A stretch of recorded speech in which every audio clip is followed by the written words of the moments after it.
Ewa beku mo, ene sirigi no nini. Yaba tuomi ari bekele, oru bambi jabike. Agune chema,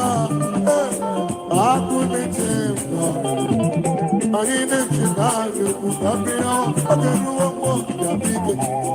Yabu me wano jobi kulio. Wama waya bago lani rugibio. Isi mawe rendine chegi. Aya. Amawe. Amawe. Endo. Ego.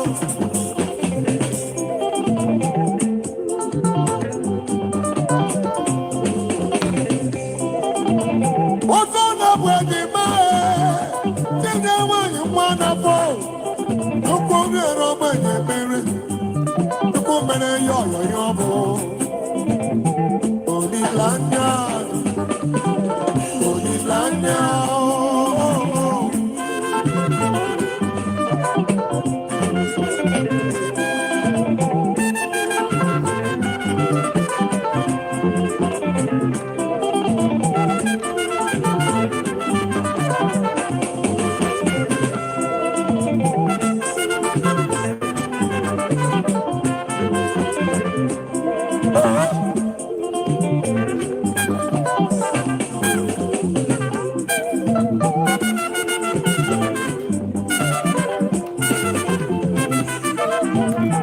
Oh yes, in the presence of the Lord, I will bring my king. With as people come from. There is joy in my life. It's flowing like every fire. I will praise the Lord with thanksgiving and God. Hey. Oh yes, somebody, I'm going to get it.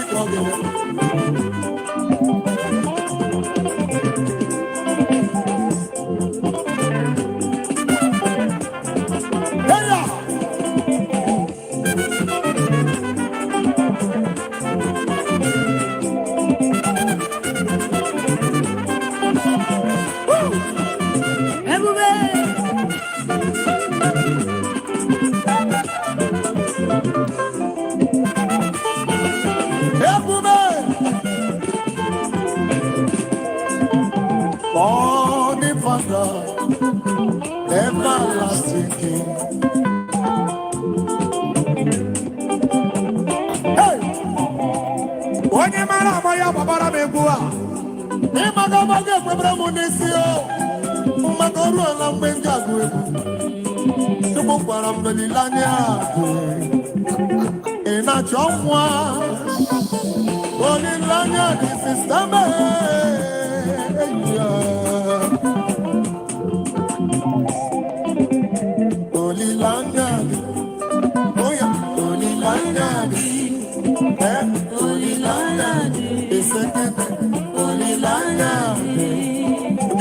There is hope where.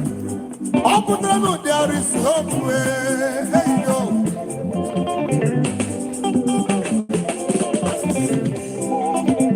Oh yes, in the presence of the Lord, I will bring my gift. With thanksgiving. All right. Greetings to you wherever that you are. I believe you all are doing wonderfully well. As a matter of fact, today happens to be on the 13th of August 2026. And as usual, on Thursdays like this, we normally engage on this very channel to discuss ourselves, to share with ourselves an undiluted word of God. So if you see me on your screens at this particular moment, it's not anything new. I've come to share an undiluted word of God with you. And as a matter of fact, courtesy demands that once you join this particular live stream, you must do well to like this particular video. Leave your comment at the comment section and do well to click on the subscription button in case if you haven't. And do well to click on the notification bell right at the subscription button. Once you click on the notification bell, it will give you the options to select all,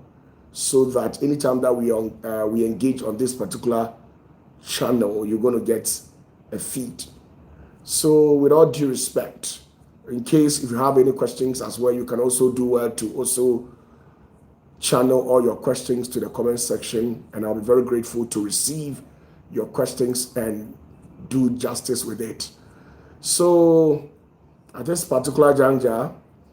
do well to share this live telecast with a lot of people as much as you can. Share the link. Share the link. Do well to share the link. Let this particular live stream get to the ends of people who are very dear to your heart. Okay, that is just by the way. And those of you too that has other media platforms, you can also do well to download this piece, cut it, and then do justice with it, whatever that you deem it fit. Now, moving forward, let's quickly go to the comment section and see what kind of messages that you people have left over there. So,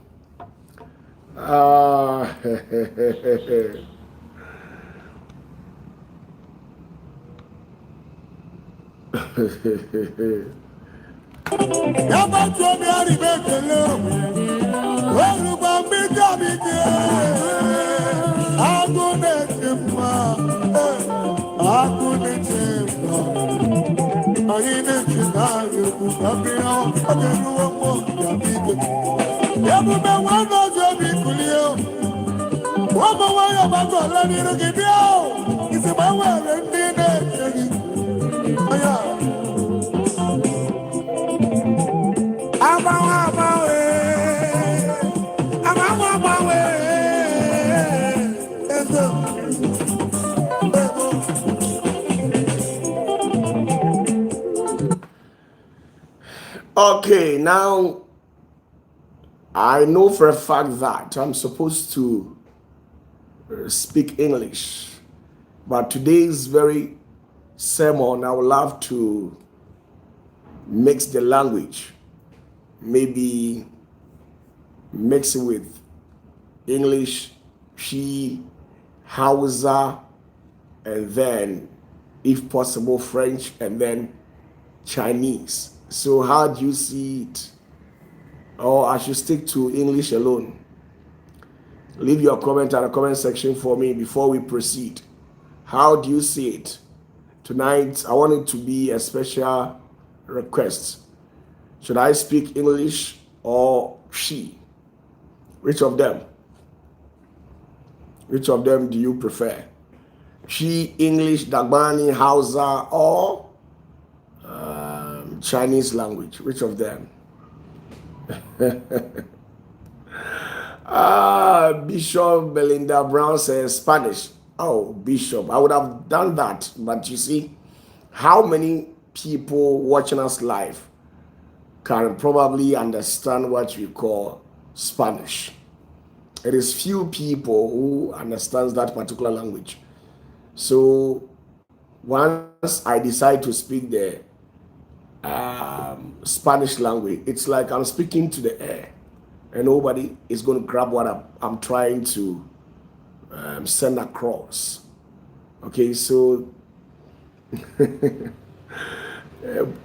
Pokuya says, please, we want the Chinese. So the question in here is that, Pokuya, once I speak the Chinese, are you sure that you're going to understand it? Can you speak Chinese? Oh, Pokuya. Wow, it sounds good. Those of you who are saying speak Chinese, speak this, speak that, the question in here is that when I speak that particular language that you are trying to tell me to speak, would you be able to understand? Because most of you people, how many of you people at the comment section speaks Dagbani? How many of you people understand Chinese? That's what I want to know at the comment section. Oh my goodness. Now tonight, I will be seizing this opportunity to speak about gemstones. Somebody has left a message in my inbox, and I think I need to pay attention to that particular message, where the person was actually trying to inquire the uses or the functions of these gemstones. Is it profitable? Is it important for you to get it? And then, in a nutshell, is it healthy to keep a gemstone around? So I think I've seen that particular question, but I decided to not pay attention to it. But at this particular juncture, I deem it great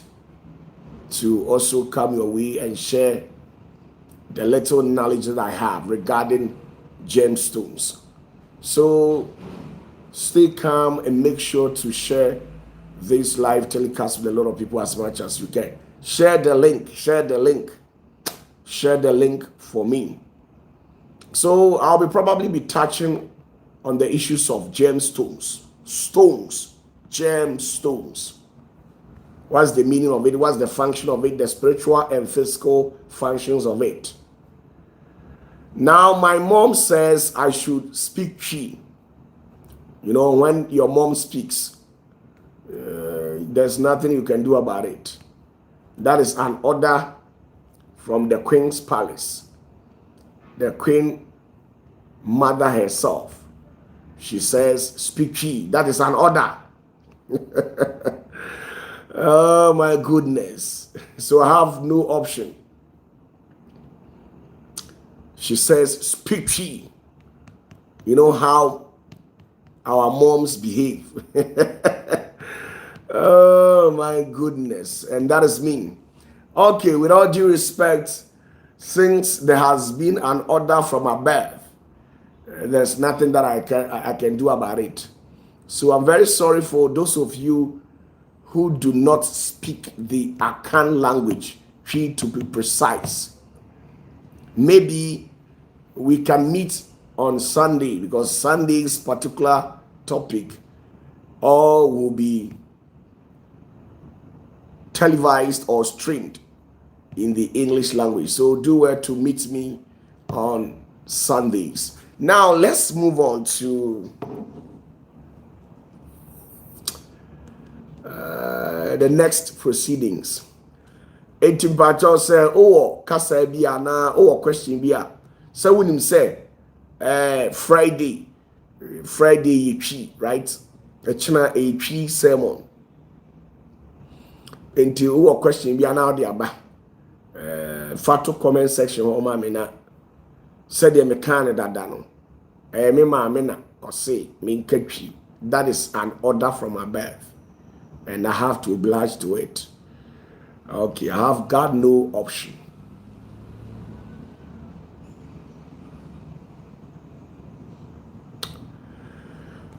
Obisi,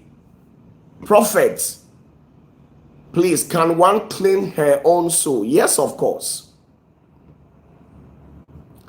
I didn't know to me ho cra. We wait me a ho cra one man I fe. And your mouth, some Sunday school no ham, Sunday school na a cheremon, and they ham. Some say, dear Timus was in the warriors, and on their ham. Some over dear to say, Uhiasi a mau be nantiwa brabum dia, and ye OPATAFUOR me ho, meet me up wow, our queen so. I gave you a free Jacob 2 4 bialo. Me cash radian munyam se meet me up wow. Ama wonsaka ade bia hwehwe bia firi wosoro se eye sika eye apomudin e bibia na me osuban bi wo mimu saa na yete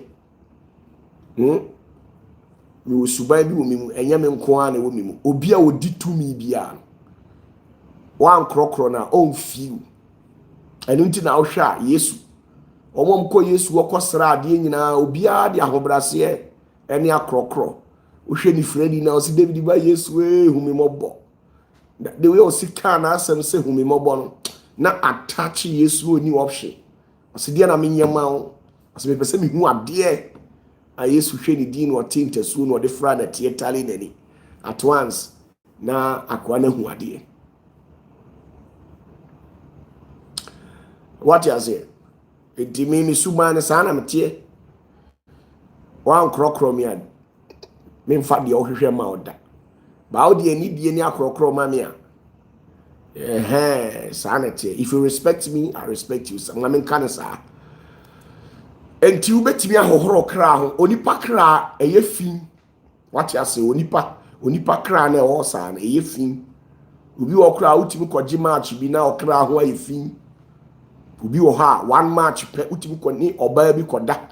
na oba na dumu gya no de fin aye okra. Obi wo so utimi ni bema bi koda na bema na dumu kra no anu nti obi wo ha one match pe etimi ma ensono ma ebo mo maso edum ma wotena esum enti abrebia no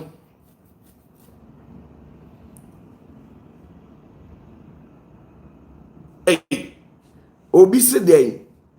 Jennifer Numako says, Papa, please, if you repent, does that mean you should not bath nor wash your clothes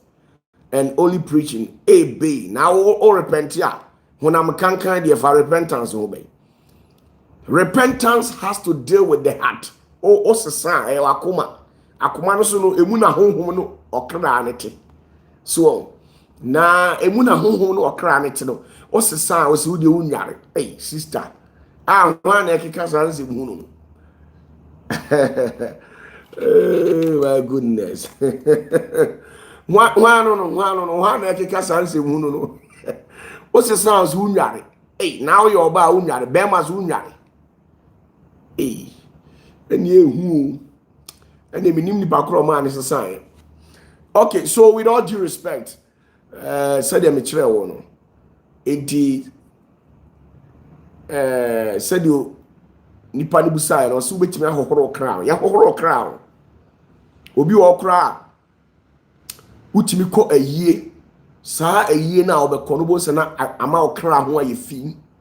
Obi wo ha utimi ko ayie.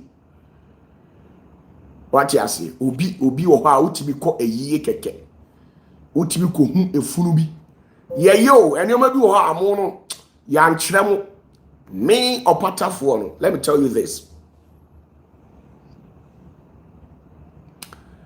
Me opatafuo no. Me kura me ye mu leader no. Eduru mre bia bitimi ekogina baabi na efi aka ho ade so okohohoro na o cleanse yourself. What you say? Ebi o ha medimani etimi kohwe ade bia ensese medimani hwe na efi abamani so. Ade se me yimani kosua ni nyina de gugem. Ise me yimani kosua ni de gugem. Etoto mani no mamani no me purify mani no ansa na massage. Anya sa bibi be hintaw. Bibi so hintawa, which means ye betew. Enti abra bon se wani no ase ehu ade no efia kan e wo se wo yi wani. Se waduru ba bia maduru na ye wo eja otire ni bia adware wom. Ene ye wo aforibuchi a odifuo te se Elia Moses mo. Oho na ye no awo mo sa twi kasa na be kasa ho na ye bene wo mo. Enu uji wani kosua de gum. Enu wodi unim kwan e fa so ye no enu me na me ye. Na e de gum ye betoto wani na ama efi bia ya pepa ni nyina afi wani ni so. Se ne be ya occultic society ene bayiye ne nkabere ni wiedie ni nyina obetimi ehu omo clear no obi ntimi mfa bibi hintaw. Efi mi kan wani kosua so a bibi sia hu. So ati azie enti ye cleanse ye ho. Ye cleanse ye ho pa ye woni o ma ye de cleanse ye ho. Enti sanity me ba tro ni die kwa so wo question bi afabra ne enye ne enko then ne me pontem what you say ene o hwa me pontem ene me be kasa fa gemstone ana ebo on say ye wo ebo ahodo bebre ye wo abo colors bebre bi na edie dwumadie ena saa abo ne eye na abo no kra na me pacho eso wo mfaso ye wo niam bebre ene wo nyame mu nanso so enam say sabio yenni hu nimdie nti no ya na ama ya kwan no achiachia wadi ase enti eno na mpesa me kasa fa ho enti ba to wutie mi abomoden na share video ni ma me na yenko. So that's just by the way.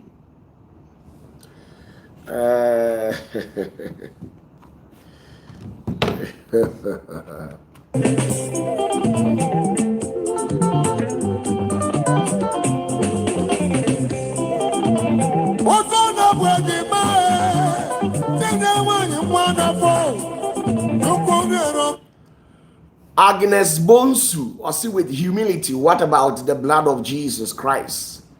What exactly does it do in our lives? Okay, Agnes, nyame ya adoma echina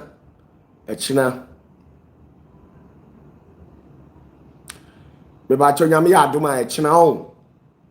echina ye Friday time say ya bomodin na ehia me wo OPATAFUOR TV so na me mekireo na me mawo ahintasem de Yesu ni mogya ni timi ye mogya esusu ni mogya bia so na ye den kra na Yesu nya mogya na Yesu mogya nkro mo se dey eno me nkwa na metimi a kireo na ma kireo yi amu. Okay, so that is just by the way. Now let's proceed by touching the topic for tonight. Said the medin kan aka kire wondodo.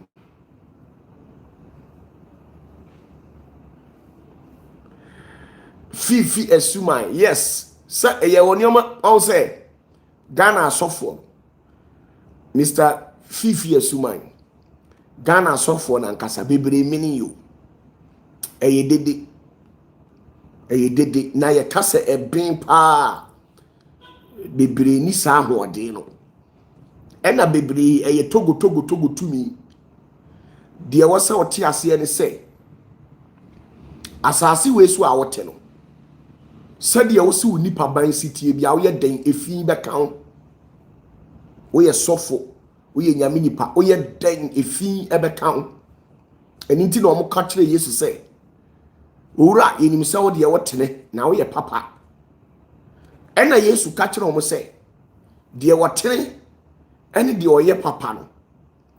ɛne ɔsoro agya Nyankopɔn ɛno nkyerɛ sɛ Yesu no ɔnyɛ papa o ba deɛ ɔpɛ sɛ ɔkyerɛ no sɛ onipa bie ne hɔ ɔte asase we so a obetimi attain what we call perfection. Obie ni hɔ sɔfo bie ni hɔ ɔhene bie ni hɔ obie ni hɔ ɔte asase we so a obetimi achieve perfection ɛwɔ asase we so da die nti ne sɛ saa ɔhonam na ye gyina so na ye frɛ no asase no efi aka no ɛnam sɛ efi aka no nti no de ɔde ne nan esi ɛyɛ asase we so bia no efi aka nipa korɔ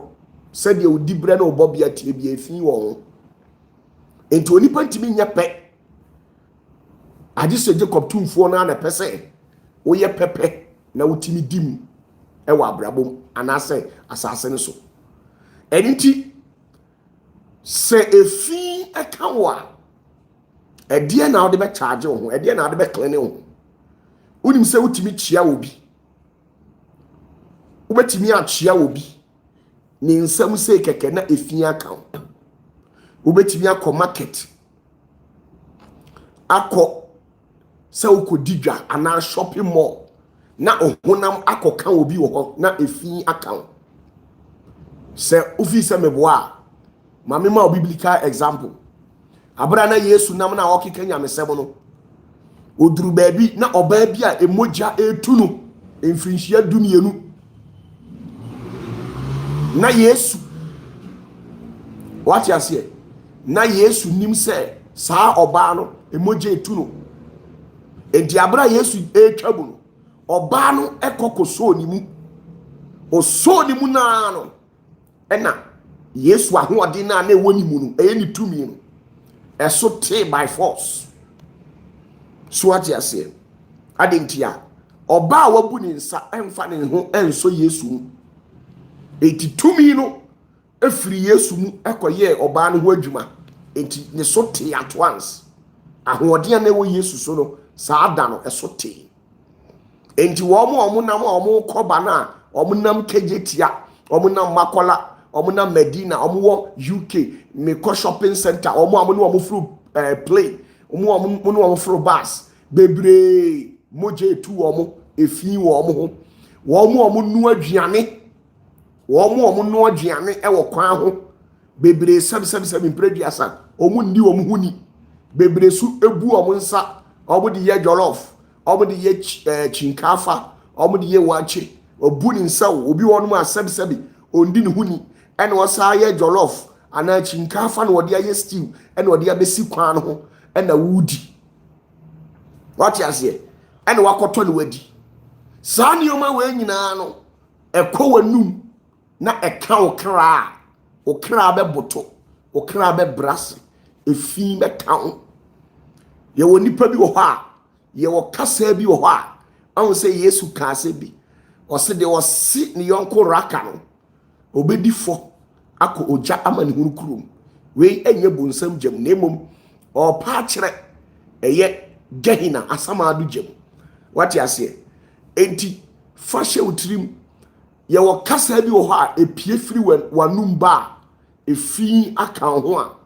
ɛno ɛbɛtuma ma nyame ahoɔden a wɔwɔ so no so ate enti ɛdeɛ na abɛyɛ agye sɛ wo charge wo ho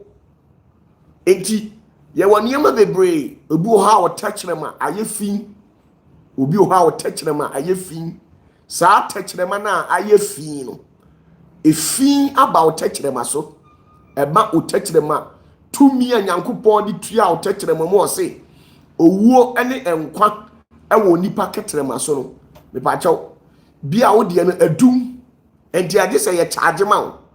obi wɔ hɔ agye sɛ me yiw tɛkyerɛma na me de ato gya mu na matoto tɛkyerɛma na ma ɛno deɛ wonnimi na menim deɛ meyɛ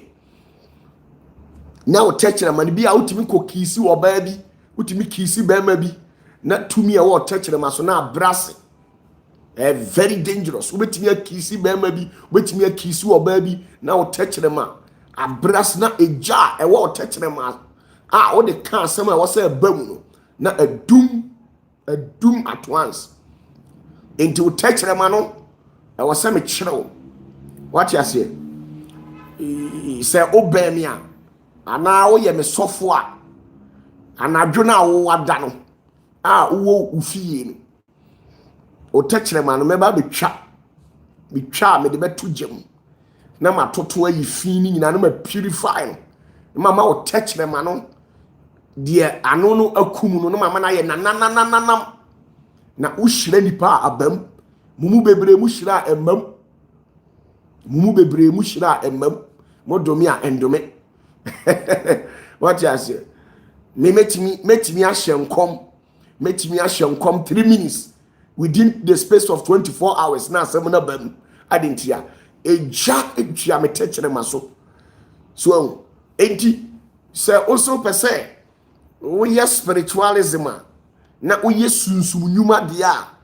ɛneɛ mepakyɛw you must pay attention to certain things ɛnyɛ bibia na wobɛfa no sɛ ɛyɛ normal saa what you say especially mu a moyɛ asɔfoɔ mo a moyɛ adifoɔ mo a moyɛ asɔfo maame fo bebree mo tɛkyerɛma so awu asɔfo mɛma bebree mo tɛkyerɛma so awu mo tumi no awuwu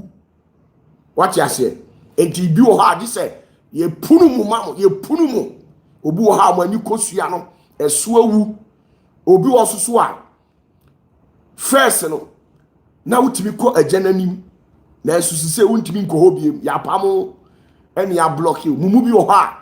muntimi mfa mununkum no mu nkɔ agya no hɔ biem adenti ya block you enti mununkum no wutimi mfa saa nneɛma no ɛwɔ deɛ yɛyɛ a ne deɛ purify enti spirituality no ɛnti sɛ deɛ muhunu no what you say obi wɔ ha a woyɛ sɔfo maame bia ya bɔ dɔgi kura ma honhom na tu afiri mu adwane so for mami o ya bow doggy ama honhom na to afiri mu adwane edi se wogi doggy wogi match ni wi a ye wo de ye so what you say e cleanse yourself wogi okay wogi match ni wi a e wo say wo cleanse yourself abo doggy adumuja Jeffrey say exactly the okano eno kra de west enti awose wuhunu o ka se wi ase da hokwa sister wi ase na hokwa wi ase na hokwa enti wo pesa wo bia yie asofo bebre mi hu omo a omumu ohama me me share da nya competitor he was asase ni mu omumu ohama me eno nkire se me nipa tene ni dabi na mo mimi de no minim nyame mu saa na nyame de ma me minim de ye de ma onipa saa na me sutie what you say aha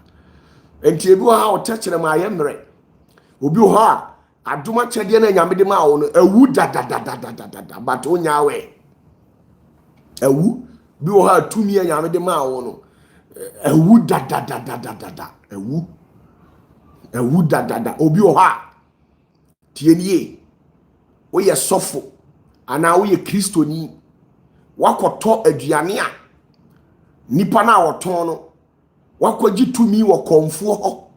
ana konfo na mani bibi se de bia wo be no aduane bia no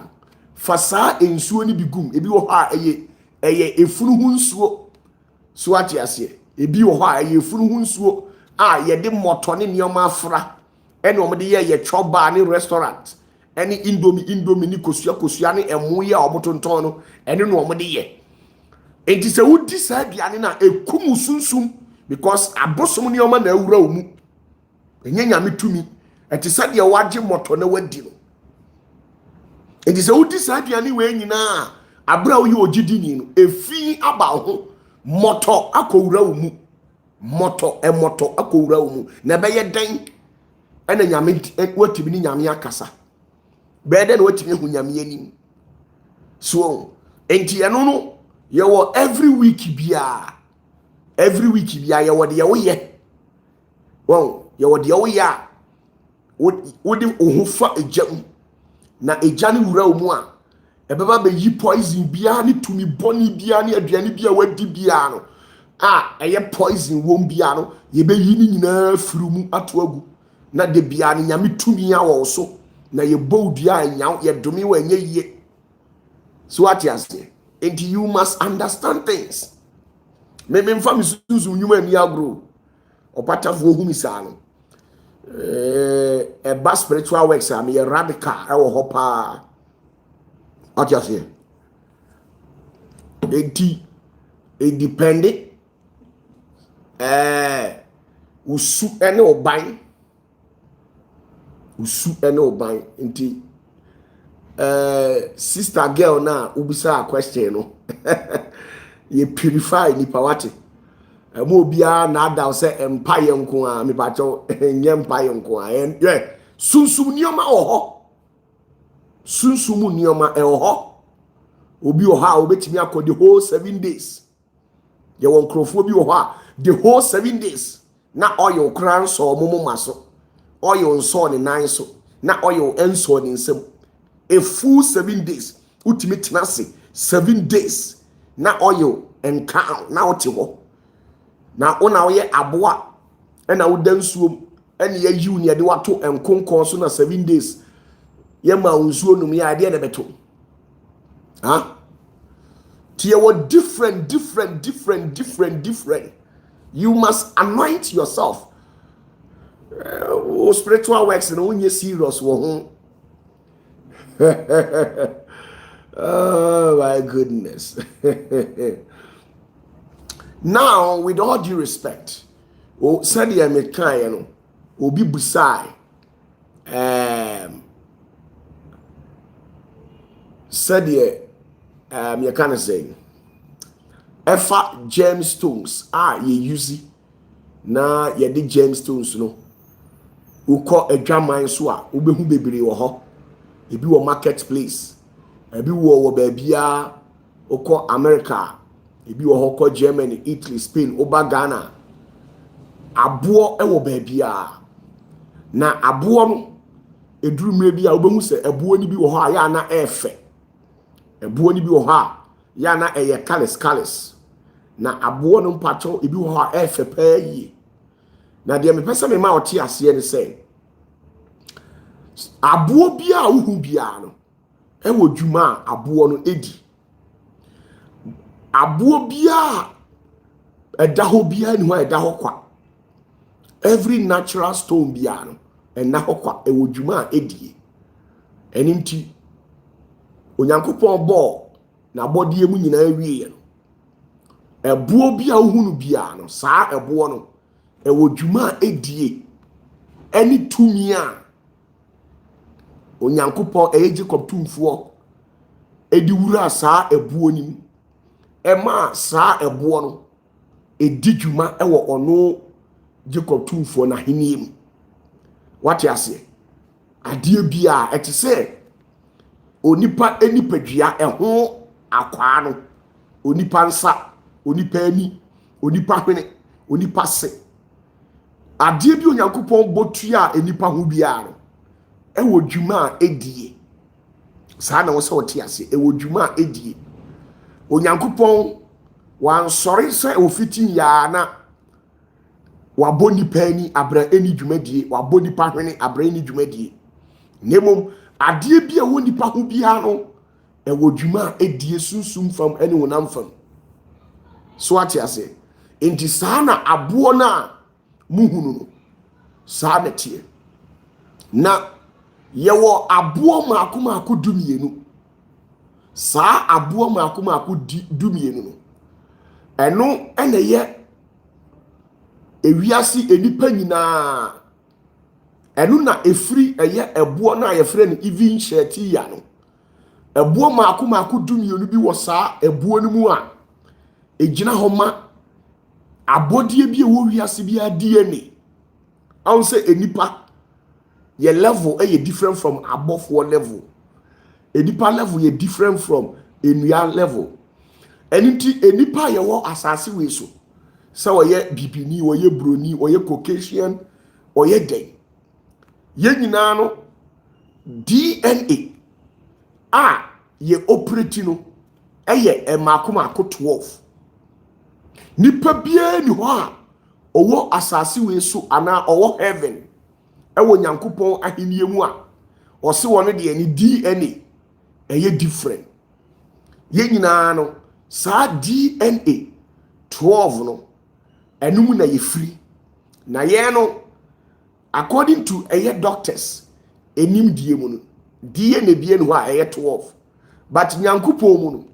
DNA eye maako 12. What you say? Enunti sa even sheti ya no abra even sheti ya no obebo eye onipa no oma eye abo kese maako dumienu ena efri ni mu ena ebeto ho enti abra abo no beto ho no ena omochi sa abo no maako dumienu no ena omode formi enipa a odinkan ewo eba asase so. Enti saa abo ni mu ena ye nyina ye moja afiri na enam se ye nyina ye firi saa obutan dumienu no mu ntino ebia wodwuma edie obutan ni nyina wodwuma edie. Enti onupa bia no se ukofa saa ebo ni bi na udi kotu fi a ebo no enam se ebo no enya color the same na ebia ye different no de opese obefa edi akofie bia no ne color no ana na abo ban no ene be kire sede opese efie ho esu ne ban eye. What you say? Edi abo dumienu no enu na wo hwe Bible mu a abra onyankopon edi na ni atumfuo akonya ebesi wiase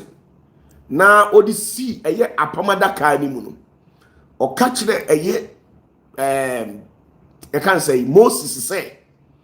on pam atade na atade no onye breastplate ye ka say breastplate e wo twi ka say mu a ensanso anase emusuo enti emana mo pam eye kabane slit no eye amotaye emusuo a mudi gumatale ne so enti onyankopon ma Moses eye emusuo a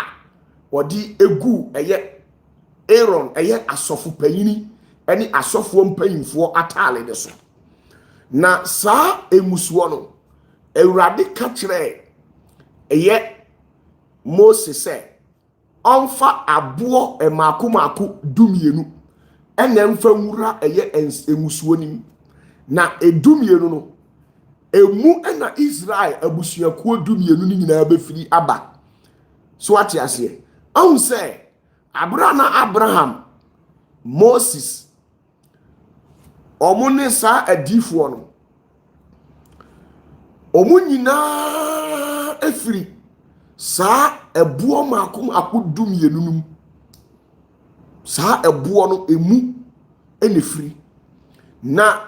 Abraham onipa bo nyankopon bo onipa wie no onipa kra na atinimu no ekwan a edasa onipa kra no ho no eye makom akudum yenu se de ebroni be ka ne 12 onipa bi a wo asase we so oye medical doctor oye osofo oye banker oye okuani oye okyerɛkyerɛni onipa bi a wo asase we su bia no wo kra na atimu no ewo ekwan makom akudum yenu ene wo saa onipa wo kra no na saa ekwan makom akudum yenu na wo kra no saa ekwan no ni nyina emu ana eboɔ ne ba ku bia afiri wate ase saa onyame bo enipa wie no se ekwan bia obi ye edeto ana wo kreti de to onipa ekra mu bia no wode eboɔ ne ba ku ne tua ano enti onipa ewo saa eboɔ no ewo ne kra mu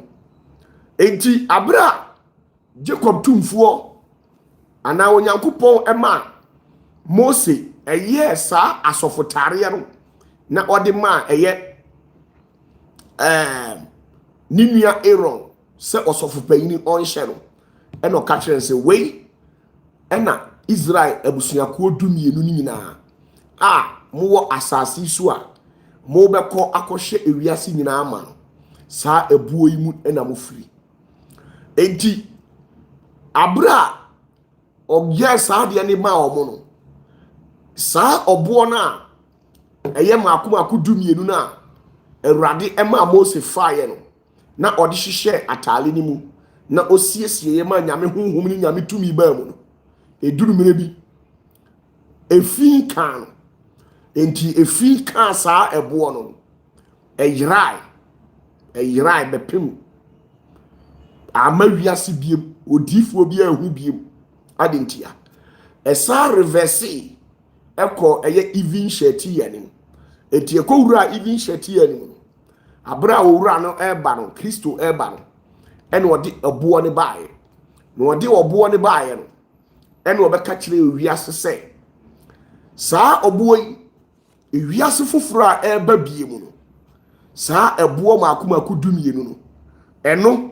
ene odi beye ebon wiase no ni foundation what you say enti epono makom ebo makom akudumie no na disappear ye na ya hunu biem bepem ne na owura Yesu eba na odi baaye nanso wanja no wiase osan de call back no o say Yesu ka kire o mo say me kwa akosiesie baabi foforo de amam o say in my father's house there are so many mansions, so I'm going to prepare a place for you. In this place, you know, I don't know ye ewiase foforo a Jacob tumfo no wabo obeyi emubi na odi ama eye Kristo na odi abefa wo mo a omu firi eye ebuo dumienu no mu what you say I say ewiase a Ewurade Nyankopon akreti ye wo ewiase nko amakomako 154 ewiase 154 ye kase ewiase a enye Ghana o ewiase the entire universe enunti ye wo ewiase foforo a Nyankopon akreti a eye mako 154 na 154 no emu ebi na obeyi edi ama Messiah no na dia ka ne de wo de asie onfani nyina ama Messiah no obeyi emu bi na emire a edi akire no se wiase wie ye ba ho na atenenefo a wona di no kura ma Awurade ho na ode on bekwa kodu what you say enenti saa obuo bi a uhu bia no obuo bi enu a uhu a eda ho no mu a wode ofi se eye botanti enam se eye botanti mfaso bi ani so obuo bi a uhuru bia no e wa asekere ebuo bi enu a uhu a eni asekere enti mpese o ma ye hwe Bible mu e ba cho eni die ni ahobrase kwam bie o Bible no ko Exodus bie o Bible no ko Exodus na me kire wade akitu bi anwumre Exodus chapter 28 about Exodus chapter 28 bie o Bible no eko Exodus nwoma no etire aduonu enwotwe ntichemu dunum ekopim aduonu baako why Exodus 28 verse 15 to 21 bie o Bible no ubetimi atwero no comment section ho so why ma honya now I say okay that is good eya Exodus woman etire aduonu wotwe etichemu dunum ekopem aduonu baakro say na ye atemuo adabo entomamono emu anyansadwuma yeso sade asofotade no ye biate sika bibre ni ede asawa ebridum ni kojan eni asawa fita wafira na waye verse 16 was say enye ahinanan na womuka entoso ne tentre enye sama na ne ntre enye sama okay nafa abuo sisim abuo no chemu pen enan chiche abuo no mu enan na chemu pen a edi kan no enye bojanambo akratebo ene ahabamono bo na chempen etosu mienu no second group of the stones enye ensramabo hoabo ene borebo verse 19 was saying na chempen a etoso miensa that is the third group no enye akutuhunu bo enfrafra ye bo ene bredum bo ena trepen a etoso enan no enye sika bibrebo apopo bibrebo ene ahwehwebo ni insisimu no sika enfanfa entwa ehu enhia verse 21 or say na aboɔ no ano enye se Israel emma enudin ano tie dumienu se de wondin no tie enye enso anode enkrukyire se de din no tie maako se emusuakuo dumienu no tie verse 22 was nefa sika amapaye adaboɔ no so ntwiaban a wawo no miensa se enhoma what you say enunti okenka enhoma no kwa a ubehu enti okyerɛkyerɛ sɛdeɛ ɔboɔ no ubesi esitie what you say enti ɛboɔ na egugu hɔ ni nyinaa no ebia wɔ de ɛyɛ na ɛboɔ no enya sɛ ɛboɔ no fiti yana ɛboɔ no ɛyɛ dɛn ɛbaayɛ enti ɛboɔ no ebia wɔ de ɛyɛ now yɛnhwɛ de ɛwɔ nyame asɛmu yɛkasa ɛboɔ no a ɛboɔ no sɛ de tie ni na ɛboɔ edi kan no ɛyɛ stadiums no na Sadius no eye you can say Judah. You can say Judah abusuakuo no mu no omo na omo firi ebu a eye Sadius mu na ne color ejina ho ma red na Judah abusuakuo no enumu ena David firi enumu ena Yesu efiri Judah abusuakuo no enumu na mefiri obi awo ebu a ofiri bae. What you say? Good. Na eno no asia kire say kingship blood and the lion's roar sa ebo no hu bia ase kire no ejina hama ahenie tumi ene jata obubom e wonyame mu na se ebo no se wonsa ka bi na udi ko fi a sa ebo no it grants authority and leadership. What you say? Sa ebo no se wonsa ka bi a ebema utumi na amwa ye kandifo se woma wo baby se opesa wo baby eye kandifo no wonya tumi wo wiase a wo betimi de sa ebo ni bi agina ho aye aginade e de ama na ye de ahira memi wo sa abo ni bi da ho memi wo Israel. What you say? Memi wo Israel abo dumienu ni nyina mi wo bi go sisi a eguma apoma daka mu Israel abo dumienu nyina mi wo bi ho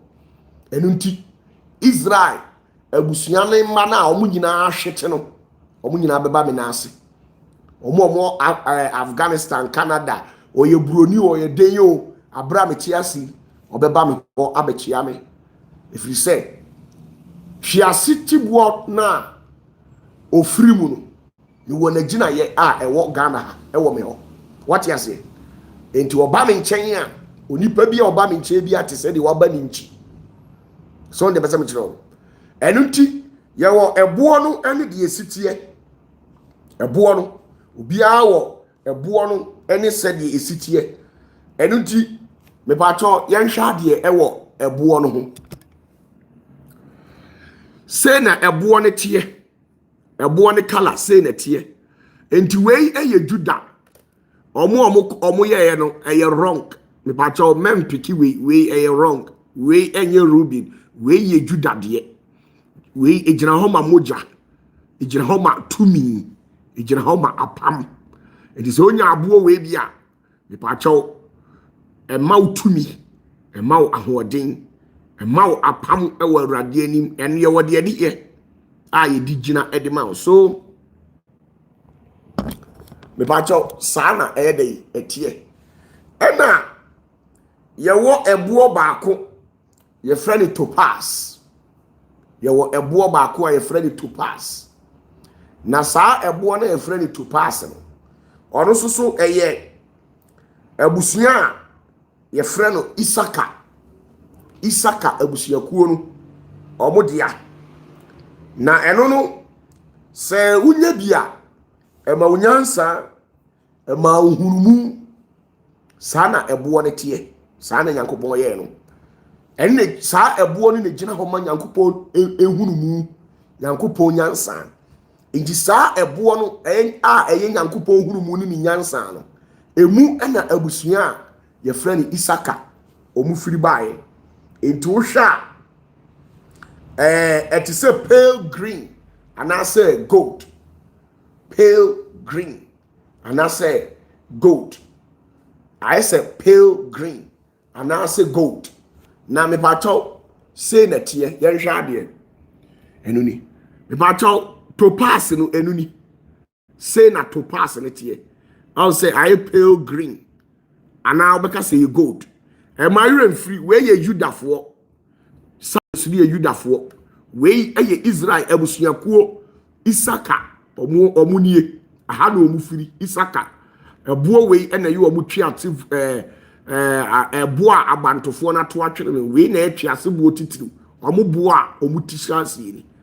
we ye friend to pass sanity. What you say? Say they make out you say now ye wo eye tabernacle sa ebo no your friend is Zebulon. Sa ebuo no enum na krobofo enkranfo Nigeria, some part of Nigeria for sa obuo no mu free. Obuo no emu no mu free. Na sa obuo no so ejina homa prosperity. Ejina homa prosperity. Ejina homa commerce. Ejina homa the light of the sea. Ejina homa prosperity, the light of the sea. Enti sa Israel busuya ko Zebulon no omoma ye empoano asefo na omo wo nyankopon ma wo mutumi a omutimi editena epo no ho oma wo ntumi a omutimi di dwuma e wo nsuo ho aye Zebulon abusuakuo na omo so na eno so yenunie se netie me ba chaw enuni ne color no a red flash say netie enti ebo na enkranfo krobofo some part of Nigeria for African krobi so sa obuo we ene na ye omuti me ba chaw sa obuo we ene na ye omuti obuo we no mufiri what you say enti sa also unya obuo ni bia gemstones ubetimi ayusu onkoto no na won sore no but ubetimi ayusu e de adidwuma ahye awurade din animonyam what you say enti yawano so ho yawano ho ana sa de madi nkan abobo no omo na omo ye agya ne nsa nifa so omo ti agya ne nsa nifa so no omo no omo na omo ewo agya ne nsa nifa so madi nka kyerɛw say Serdius ma kyerɛw abusuakoro ye omo dia ma kyerɛw Topaz ma kyerɛw Carbuncle omo ye omo dia omo na ye agya ne nfa ni sa wote say Yesu say oti agya ne nsa nifa so redima ya enam say oye Israel eye Juda abusuakuo no mu ona ye omo panyini Juda Yesu oye Judafo hene oye Judafo hene enunti on na ti agya ne nsa nifa so enti abusua bia omufiri eye Topazim eye Serdius ene Carbuncle mu no mu na mufiri agya ne nsa nifa so now we eye emerald na emerald no ye hwe omo ti agya ne nsa benkum so agya ne nsa bonkum so eye emerald na emerald no eye deep green what you say deep green emerald no eye deep green na ono no asia kire adwensa kira omo free emerald ni mu no eye abusua ye frɛ no Rubin awu say Rubin di oye ene say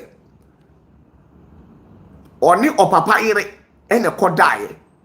ene oni opapa yire nyimo ye so ene oyi akwala ne tugu ye satam no na opapa Jacob ene ne yire ketewa adinkan awo ena Jacob ba panyini a ye frɛ no eye ye kan say Rubin ena ye ba panyini Jacob ne ba panyini ni Rubin ena Rubin kochi opapa ketewa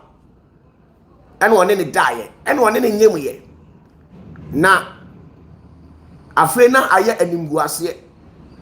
ena omo aboto akwala no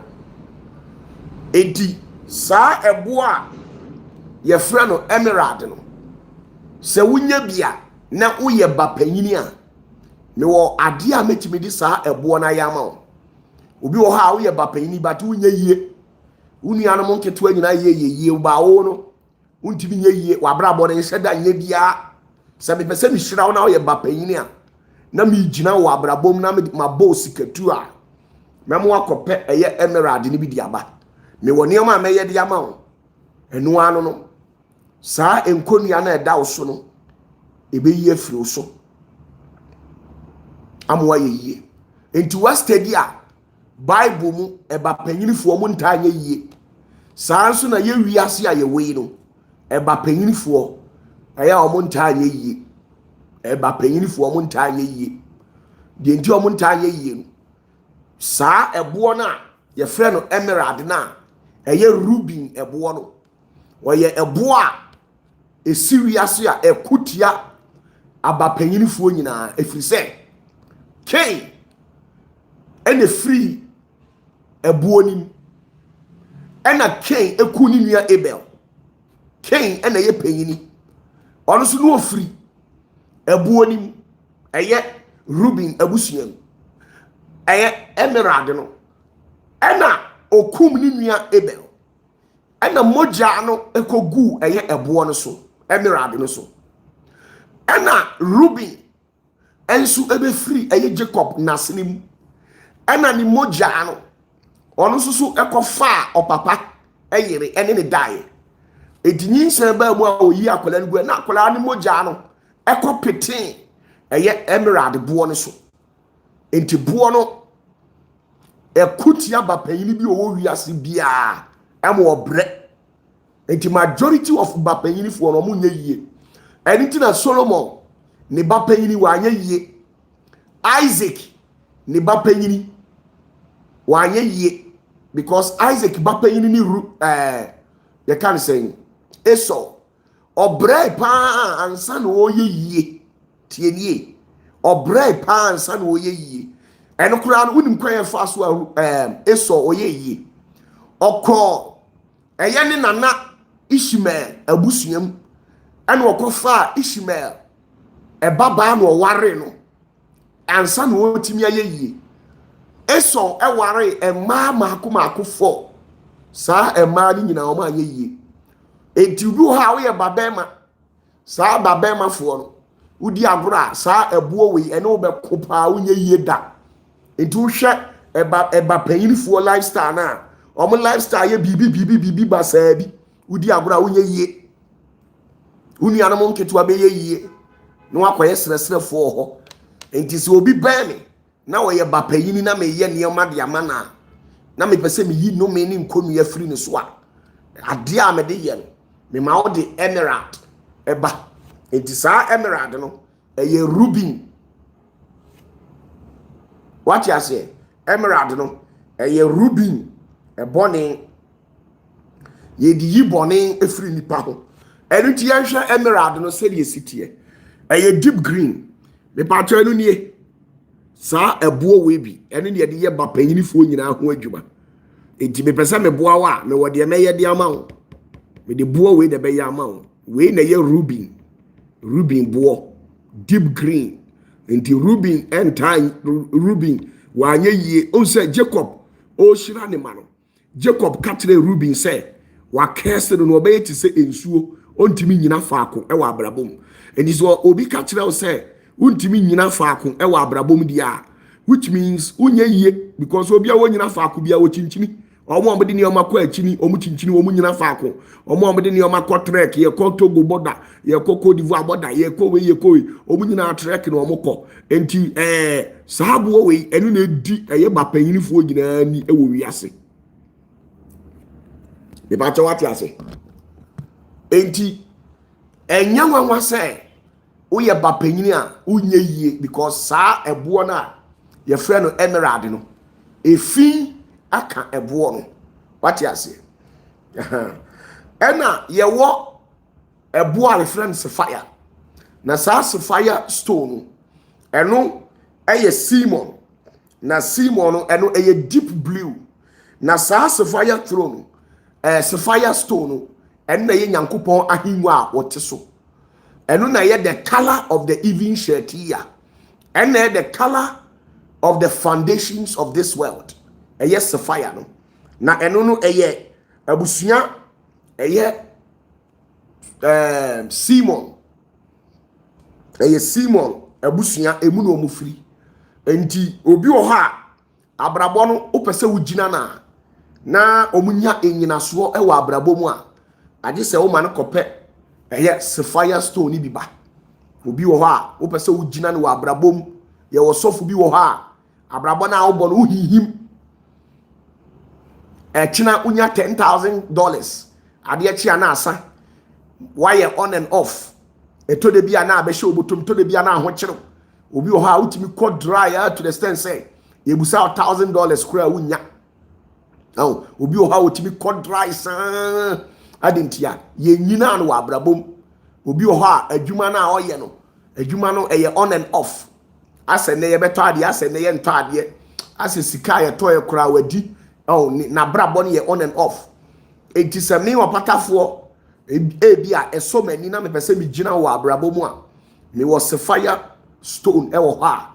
anadwo bre me kyerɛ wo nsɛm a obɛka na me de ama wo kura na ma kyerɛ wade abɛyɛ eno ano no sika mpa ho da wo be gina wo abrabɔ mu enti onipa bebre abrabɔ no omu hihim entimi nsi wo mu yie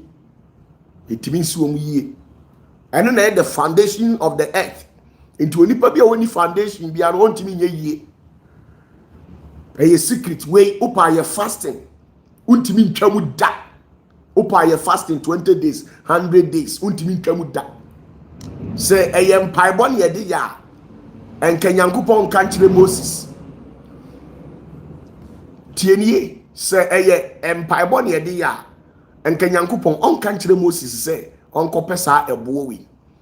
ntia Christopher bebre mu ya ignorant ntina ma bɔ mpa ya abo but di nse mu be yeye wow saa that here now yewo baako a efre no diamond na diamond no so no eno no ni dwuma edie ni se obi wo ha na ya dome no tienie obi wo ha sofu bi adome wo me wo diamond ewo ho tienie me wo diamond ho na diamond na me wo no mindi obi wo ha sofu bi adome wo obi wo ha sofu bi adome wo obi wo ha konfuo bi adome wo obi wo ha mabusua no mu enomi wo mu fie ho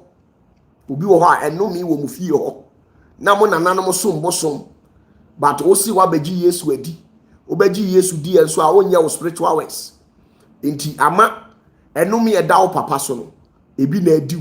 enumi bi a ewo mabusua mu no ebi na eya aba o maso enti so obi dwane to abe na me pɛ na asɛm a me wade a me de diamond ebeye na me yema wa udi be dware for 7 days na ma kyerɛ wade a wo de diamond beye 7 days no na aye 14 days na eno se nipa no wase wono na tumi nyina kura na oboa da eno mi bia o maka to su bia metwam me sofu bia wadome konfuo bia wadome wase wa benese den uduru manimu a eno me no e be tofom adentia me woni o ma wo ho wati ase enti ye woni o ma ye de diamond eye e woni o ma ye de diamond eye obi wa oni diamond obi o ha oni diamond obi o ha oni diamond enti saa na ede etie now enu eye wo mo left side na enu no abusua ye frɛ ne God abusua mu enu no mo ye wati ase abusua o ye frɛ mo God omo ne free diamond mu pie ye abusua ye frɛ mo God Israel abusua ku a ye frɛ mo God emu no mu free saa na tie now enu suni ye wo eye Jacint na enu Jacint no eye Ephraim eye orange brown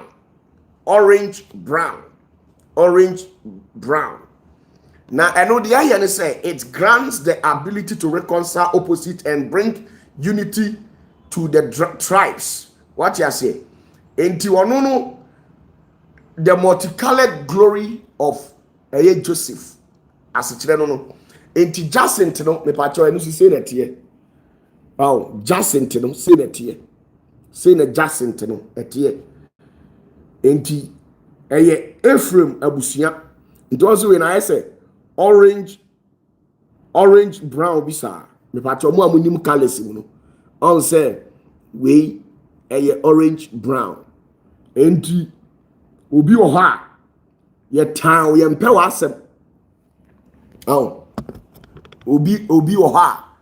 ye tan ye mpe wasem ye wasofo ni bi wo ha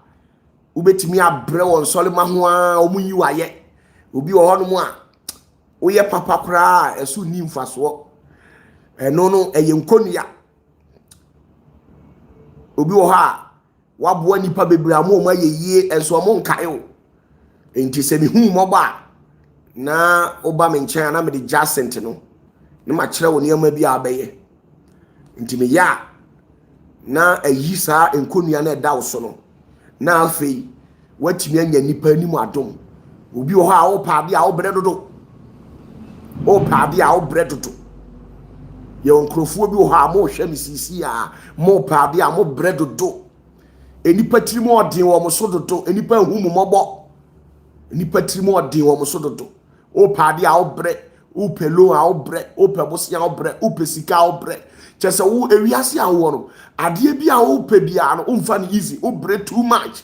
ade a wo se wo de wano ka e ka enipa akoma keke na nipa no boa wo no wonko a obesu saa utimi ko obi ho owo bi pa so wo ma wo unia obi pa so wo ma adentia Bible say na Yesu onya nipa ni madom ene Awurade ani madom what you say enti obi wo ma saa ne ayo saa ebuo we eno na Esther eno na wo Esther kram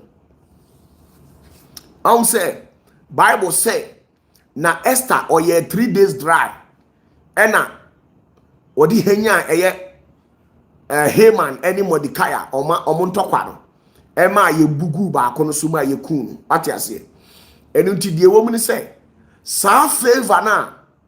Esther ede kochi ohene no ema ohene no na wagidin owo sika a enka enye Esther afe Esther kura di osua enye onu na nka oso o ware sa be ma no because Esther de ono no akwala kitwa kura onduru ohene no enti die enti ena wo se wo na nka wo ware no ohene a oye popular ewo ba bia so ati ase ahemfo akese doctors lawyers judges owo japade asisi dan bebre enti ka wo Esther wo ye janka ba wo de wo kura no no Esther kura na uswa enti ye kan na saa ebo no a ye frɛ ni Jacent no enu na wo Esther kra ho enti wo say Esther ye 3 days fasting saa 3 days fasting na oye na odi kogina eye ohini nanimu a ohini nani bo nanimu a omuye program na ohini no anti Esther hu jai no eye saa Jacent no enu na Esther ye 3 days fasting na odi ye akwankyere enti abra ohini nani bo nanimu no osi we ya na ope ena omo fa Esther edin koma ohene no ena omo koye eko trainee Esther ema Esther ehu ohene no na akwan eni se di ositie a obetimi ne natena awu say enyo obi oye ohene bia no na akwan ye different so what you say saadie we ye de ya akwankyere manipa oni ma me ka kyerɛ ewonyamimu so you see now yewo ebuo baako ye frɛ no a gate na saa a gate no eye menasi abusuakuo eye grey anase blue color kakra enye deep blue eye grey na eno eye menasi abusuakuo ano so omode no na omode ne se saa ebo no eno ema onipa fapem wati ase na eno na ehye unkuran obi wo ha abrabo ne sisi a na wabamu abu e wo se wunya tumi bi ni ahodin bi a de bia wabam bebu bia no na saa tumi no ni ahodin no ahye unkuran ne watimi akọ wanim na de bia no wabamu amu na watimi aye nkunimdifo ndi saa ebo no aye menase abusua no mu omode ya eno ni Sa ebo no say na ne color tie. E ba chaw ebo no say na tie. Nti no ye frɛ no agate. Ana Hebrew ka say frɛ no shivo. Nti eye gray ana say blue kakra. Agate no say na ne lifestyle tie. Nti we eno eye arechekere. Unipa de uye sik uye ohia ni o. Uhia arechekere wa. Nti we hye nipa nkuran ema onipa arechekere. What you say? Now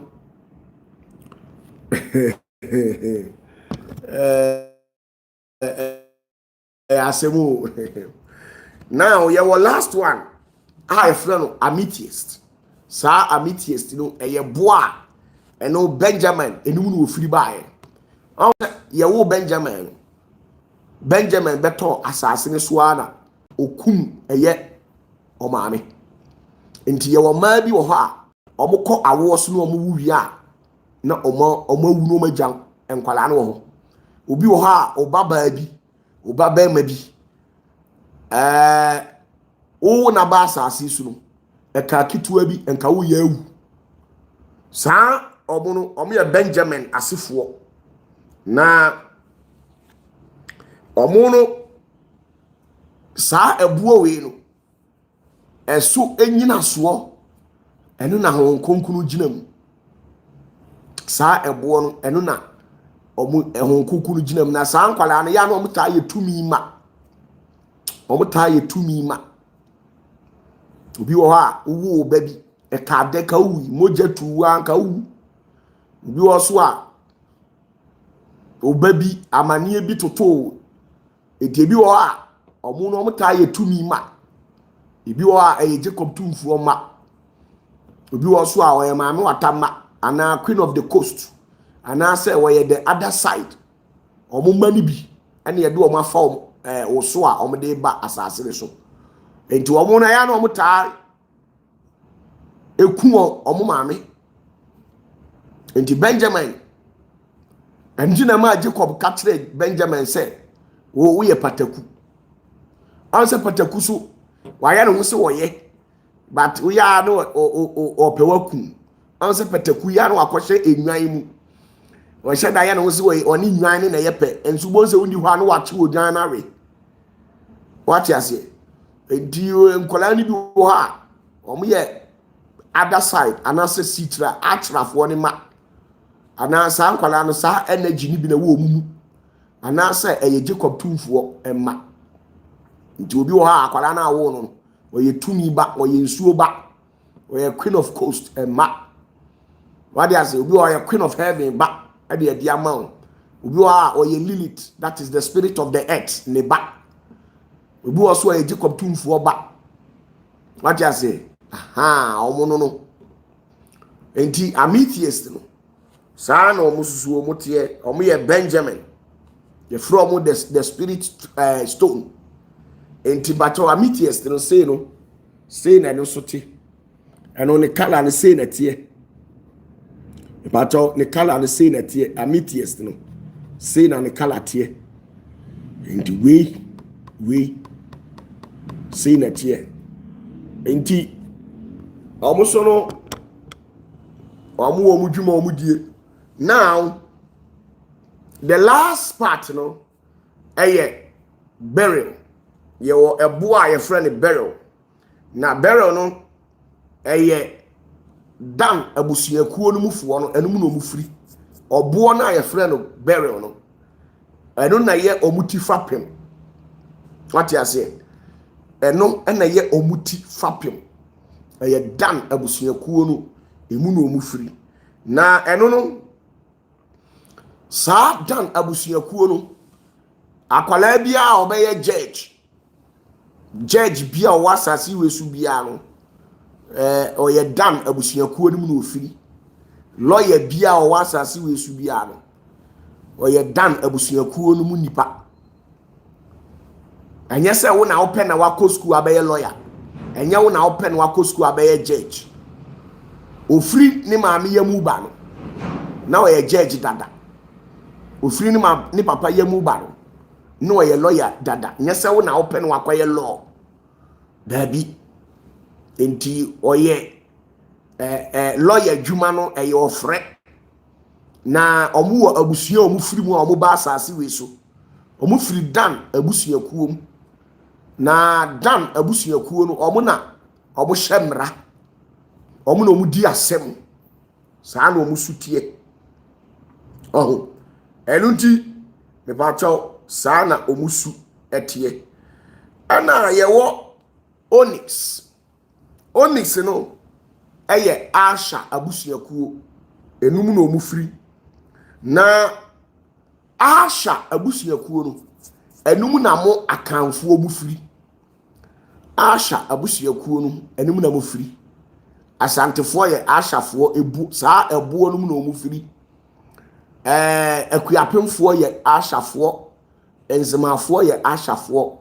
bunufo ashafo sahwifo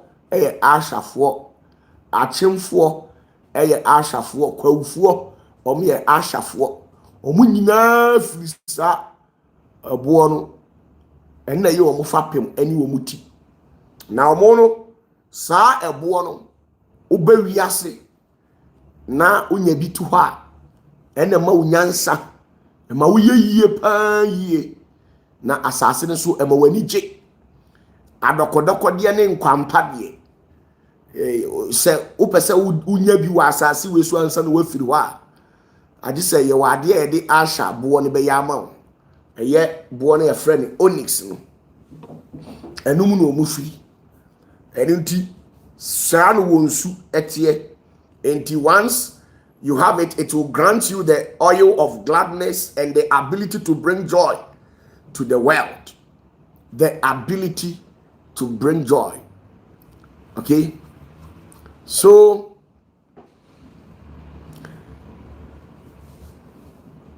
one name is Enuti,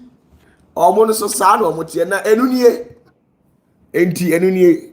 Onyx, we. Ebuo wei na asantefuo firim ebuo wei na akanfuo nyina ebuo wei na nzemafuo firim ebuo wei na achimfuo firim ebuo wei na kwawfuo ma firim kwawfuo ma omu fefefe kwawfuo ma we mu firi akuapemfuo ma omu fefefe we no firi enzemafuo ma omu woto sen ebuo wei no firim omu twi asobuo na owura Yesu eyi wo mu firi mu no sei no omu su no omu tie omu ye onyx fo wade ase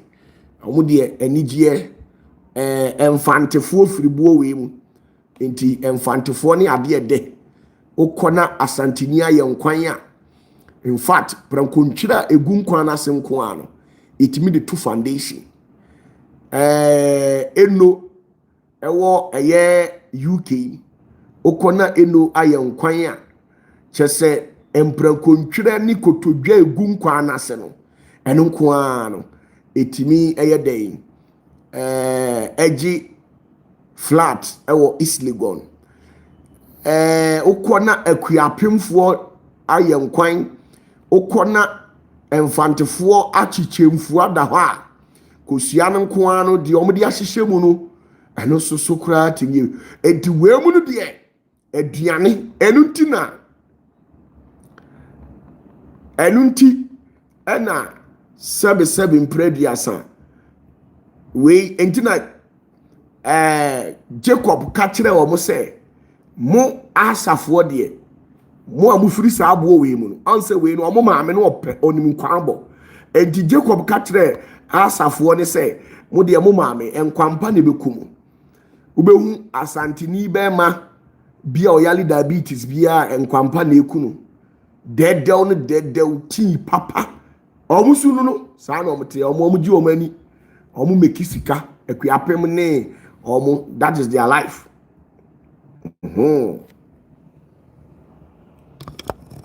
enunti ewo ho now yawo the last ebo ye freno Jasper na Jasper no eye green red na eye Naphtali for What you say? Naphtali. Na Naphtali for no sa na womsuit omso wo ho. Anka mbetua sika kakra ma me anka me yede me kyerɛkyerɛ mu. Naphtali for omsuban. Na me pacho yenko hade wo Bible nim. Yenko hade wo Bible nim.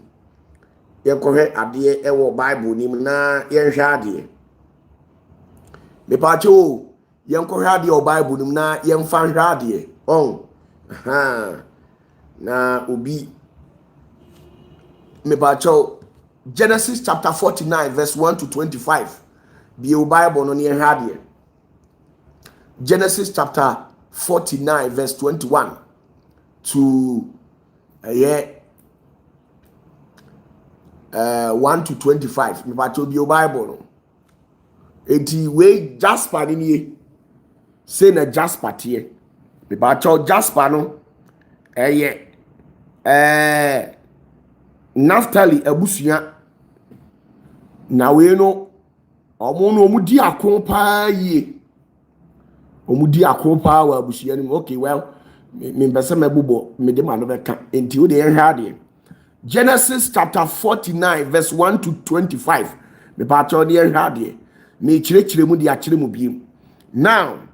ɔse na Jacob frɛ ne mma sɛ momoaboa mo ano na menka mo de ɛbɛyɛ mo ɛna a ɛdi akyire. Enti abra Jacob hyira ne mma no de ɔka yɛ ni yɛbɛhwɛ. Ebacho abra Jacob hyira ne mma no de ɔka yɛ ni. Margaret owusu sekere oye santini ofiri asa abusiam tie de ɔka yɛ. Ebacho tie de ɔka yɛ. Genesis 49 or say na Jacob frɛ ne ma sɛ momoaboa mo ano na menka mo de ɛbɛyɛ mo ɛna ɛdi akyire no. Jacob ma munhyia na muntie mo agya Israel. Wasi Ruben me pacho tie. Ruben me pacho tie. Ruben abusua.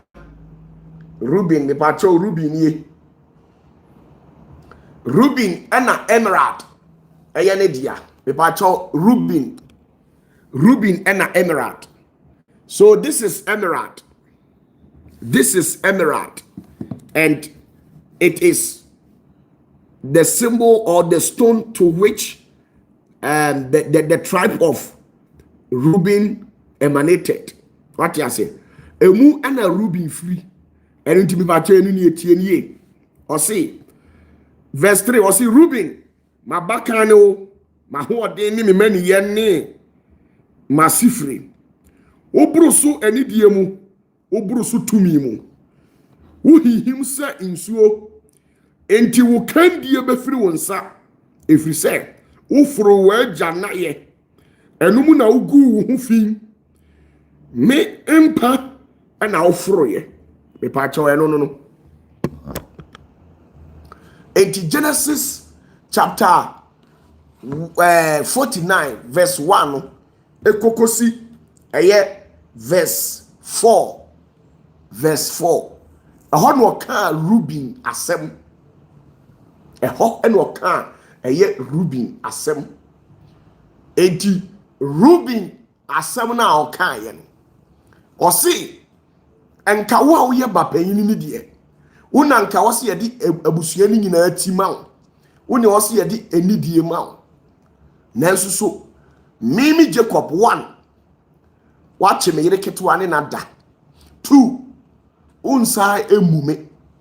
enti efiri na ekowo abrabọ no unye stable da ubehihim ewa abrabọ abra Jacob kasa asem yi e di akire Reuben no na okura ebo na Reuben abusuafo nyina afiri mu no enti o kese no kasa asem no na enome ka abo no enti emu na abakan nyina afiri woyɛ dai untimi nchange no enti obi oyɛ bapanyin bia no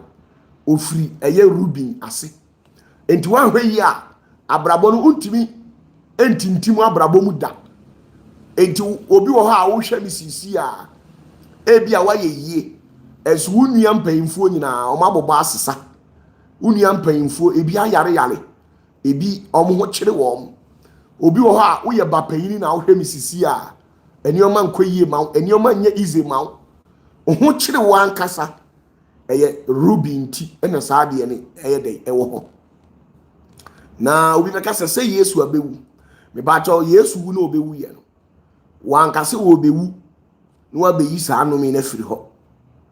wati ase na emom Yesu se ewiase na ebeba bie mu no se wo kyekere ewiase na ebeba bie mu na ena obeyi no me na ewo Rubin so na firi ne so wasi wiase ebeba bie mu no se wo kyekere wiase na ena obeyi sa no me na eda Rubin so no obeyi afiri ho enti Rubin a wo ye bapanyini se opese ye yi sa no me ni firi so a ye wo de ebeye de ama wansa na afiri so to obi wa wo ye bapanyini ni ma nkoyie enti opese ye boa wo na wo so otimeti de ekode dedew ne dedew a ye wo de ebeye de ama obi wa unua no mpanyimfo bebraya yarefo bebraya akowensafo bebraya akohwifo chacha no omo twetwa na omo sole a ye nam ha ye te ha ye yese abrabodi nkoyi dem besa otiase no ye Rubin ti no omo life ayesa me bacho next one or say Simon any Lewi enti Simon abusuakuo any Lewi abusuakuo a omo ye asofo tieniye Lewi abusuakuo no omo ye asofo Lewi abusuakuo omo ye asofo eye nyame ma enti o Kristo ni bia ye sofo obi a wagie awurade adie na odi Yesu Kristo achi no kure ene huhumu no me pa chao o ye sofo efiri se o kinkan Bible a wose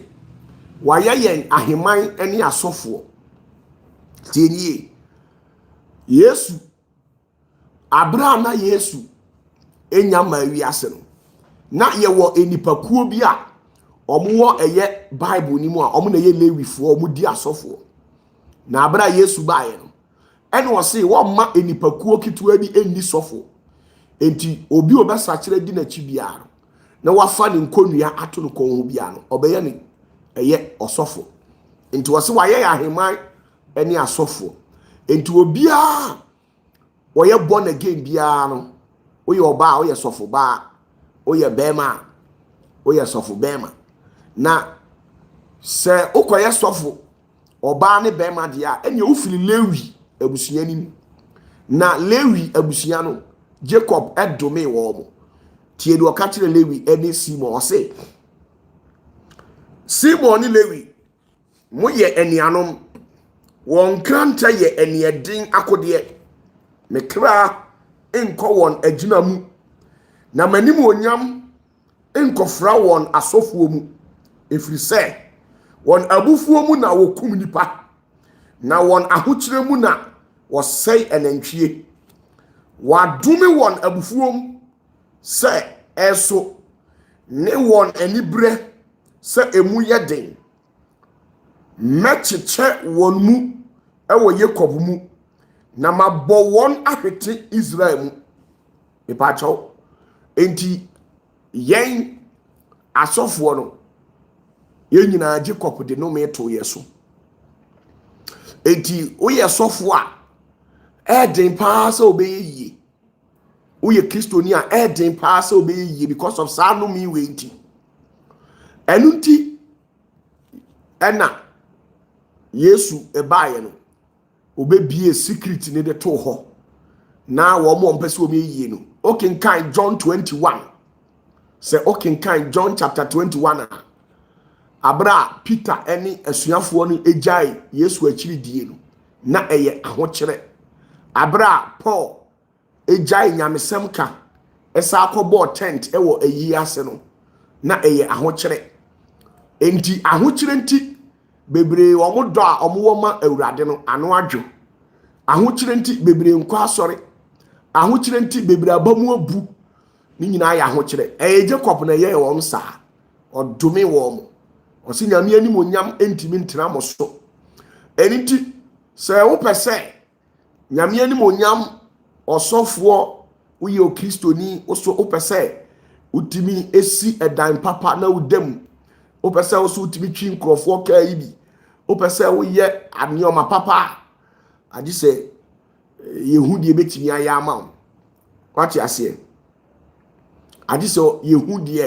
ye na ye wo secret ni ye betimi ayama die ntia a kristofo ntimi nsi dan papa no eye sa lewi ene simon no mi we ntia what you say first no nanyi obi ana no mi we kan but yesu ba no ana ode be sa ye nyina ana o ka se ye nyina obi obesa kire di na chi bia no oye osofo so na die ntia yesu ye ne sa no se wanye ne sa enka wontimi nji nipa ma enti abra no me no eka Peter eka James eni Simon no yesu esa pie na nimunyam na obeyi ohia ahotere efiri wom so na omoye nkonumdifo enti upesa wo sa nkwan wa abrabo mu a gise wo behu ana ukohu adifo ni bi a nyankopon amo mu secret ye wo asofo a omoye adifo pa omfiri nyame enso omo ho kire wo adentia saa enome na Lewi Jacob de to wo suntino ma asofo omfiri nyame omo nta anye yi agise asofo omo ya za asofo no omo ya za omo akogigi nuro obeni omo akogigi charms what you say omo akogigi charms ene nkawa bi ahyehye ni enuro ni efunu hunsu adwadi dwane no na omo de hypnotize enipa manipa tudi wo machi no na omo ni nipa ebopa eheda be di adanse wa so dem omo ni nipa hyehye ho eyi passport efiri enkrofo mpa buamu to Yesu moja di nkwase asem no omo de omo wo sta because ono no oni nyame ni twaka ontimi mfa nko ba bia enu nti no no animo nyamo a esese odi mawurade no oti asasi so anu age animo nyam na fa so ewurade se me ni obi nchem animo nyam enso obi ti wiase so wose onu na ye Yesu no onu na yemfa nanim enye Yesu enti wose by their works you shall know them enti sana abrabo ne tie enti wo mo a omo agiji wo mo kabrechi ne de omo sankwan because onu wato ne kra oni osuru ni twaka bia but wo na ugina mu nokure na obo mpa ye akonkyere ho kyere because of sa no mi wenti na enye nwanwa tieni enye nwanwa because Yesu tam mpo no Peter eni esuafo no o kan John 21 a omo kura omo ho kyere wo omo amomu ahwiase eja nyamdwuma ye enti enye nwanwa se ya na ho kyere enti ye mu bi de ye wo secret any code a ebetimi abo a ebetimi ajampe o afaso na oso watimi akura cash kakra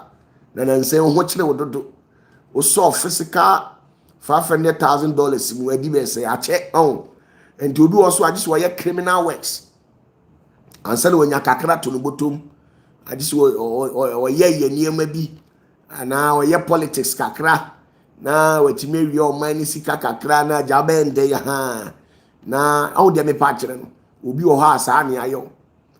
ne mom pa se wonya sika kroje ni de me ba obi wo ha wonya bi da ni nyina ne se enu na ma adwene ye mo se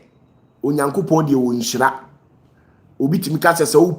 upe sika dia ene ekowia na ope heaven dia bra Yesu wo na Yesu mu de yedie bia ni na mehwe wo mu di na so wonim de okeka ensamu a woka ni nyina enim ensamu a woka nyina enim na se Yesu mu na yentimi enya nhyira dia na ne sika ni dweta na ye urade dia no eye sika ni dweta bia ya me pa cho sanity enti omo ye Simonfo no ne Lewifo no asofo no ene Kristofo me ba cha omo ho be kire mo pa because Jacob adomi ato dada enti wo be Yesu anu ayi ama esa untimi ntua o light be untimi ntua water be wa oda untimi na wa oda untimi na biwa utiri yi na be hye opatafo anu mayi no me kakra furu so na watimi adidi bi wan krokro mi anam de wono mi asoa bro anadwoto wo bo se me de wade banam de begu obra je wono mi na je wade ko because bintimi be soa wade so ma won sole a wonse amumi saa na tie mi wayi ma de so nyina afiri me so otua maka ni nyina ama me ogwama bi di ni moja oh my goodness na osi Juda wona wo nuanom beyi wo aye onsa betia watamfo kon so wajama bekoto wanim jataba ni Juda hanam so na wodi anyini meba okotoi obutu se jata ni jatabere hwan na obehonya ano ahempuma erinfri Juda nsa na emra shepuma erinfri ne nan intam dikosi se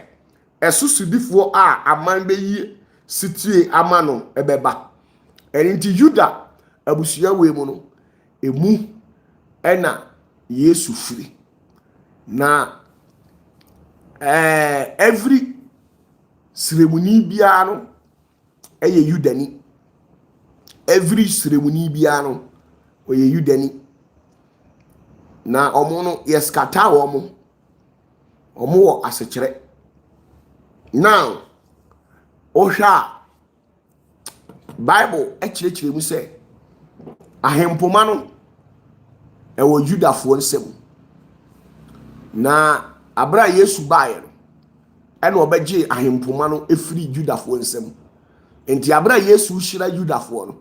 oka kire o mo se emra shepuma no emfiri mu nsem what you say emra shepuma no emfiri mu nsem na ebekura wa akopem se esusudifo beba na owie no kan se mo Juda wo de hwan de behanya de ntia Jacob kan se hwan de betimi ehwanyan eye Juda no Juda for no mani ete omo pe basabasa too much eno na yeseremufo kusasefo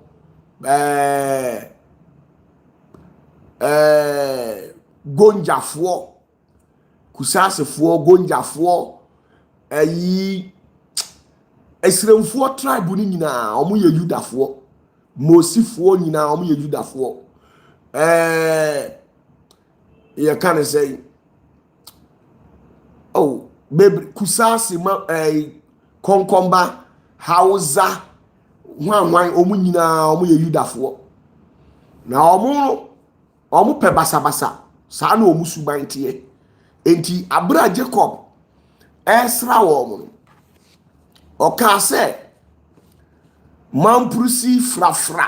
omo nyina omo ye Judafo saa na omo suban tie omo pentokwa enunti na Jacob se oye jataba enunti na asantefo ehuru sremfo a ose esire su jata asantefo hu sremfo a omo se esire su jata adentia eye Jacob na se omo ye jata oye jataba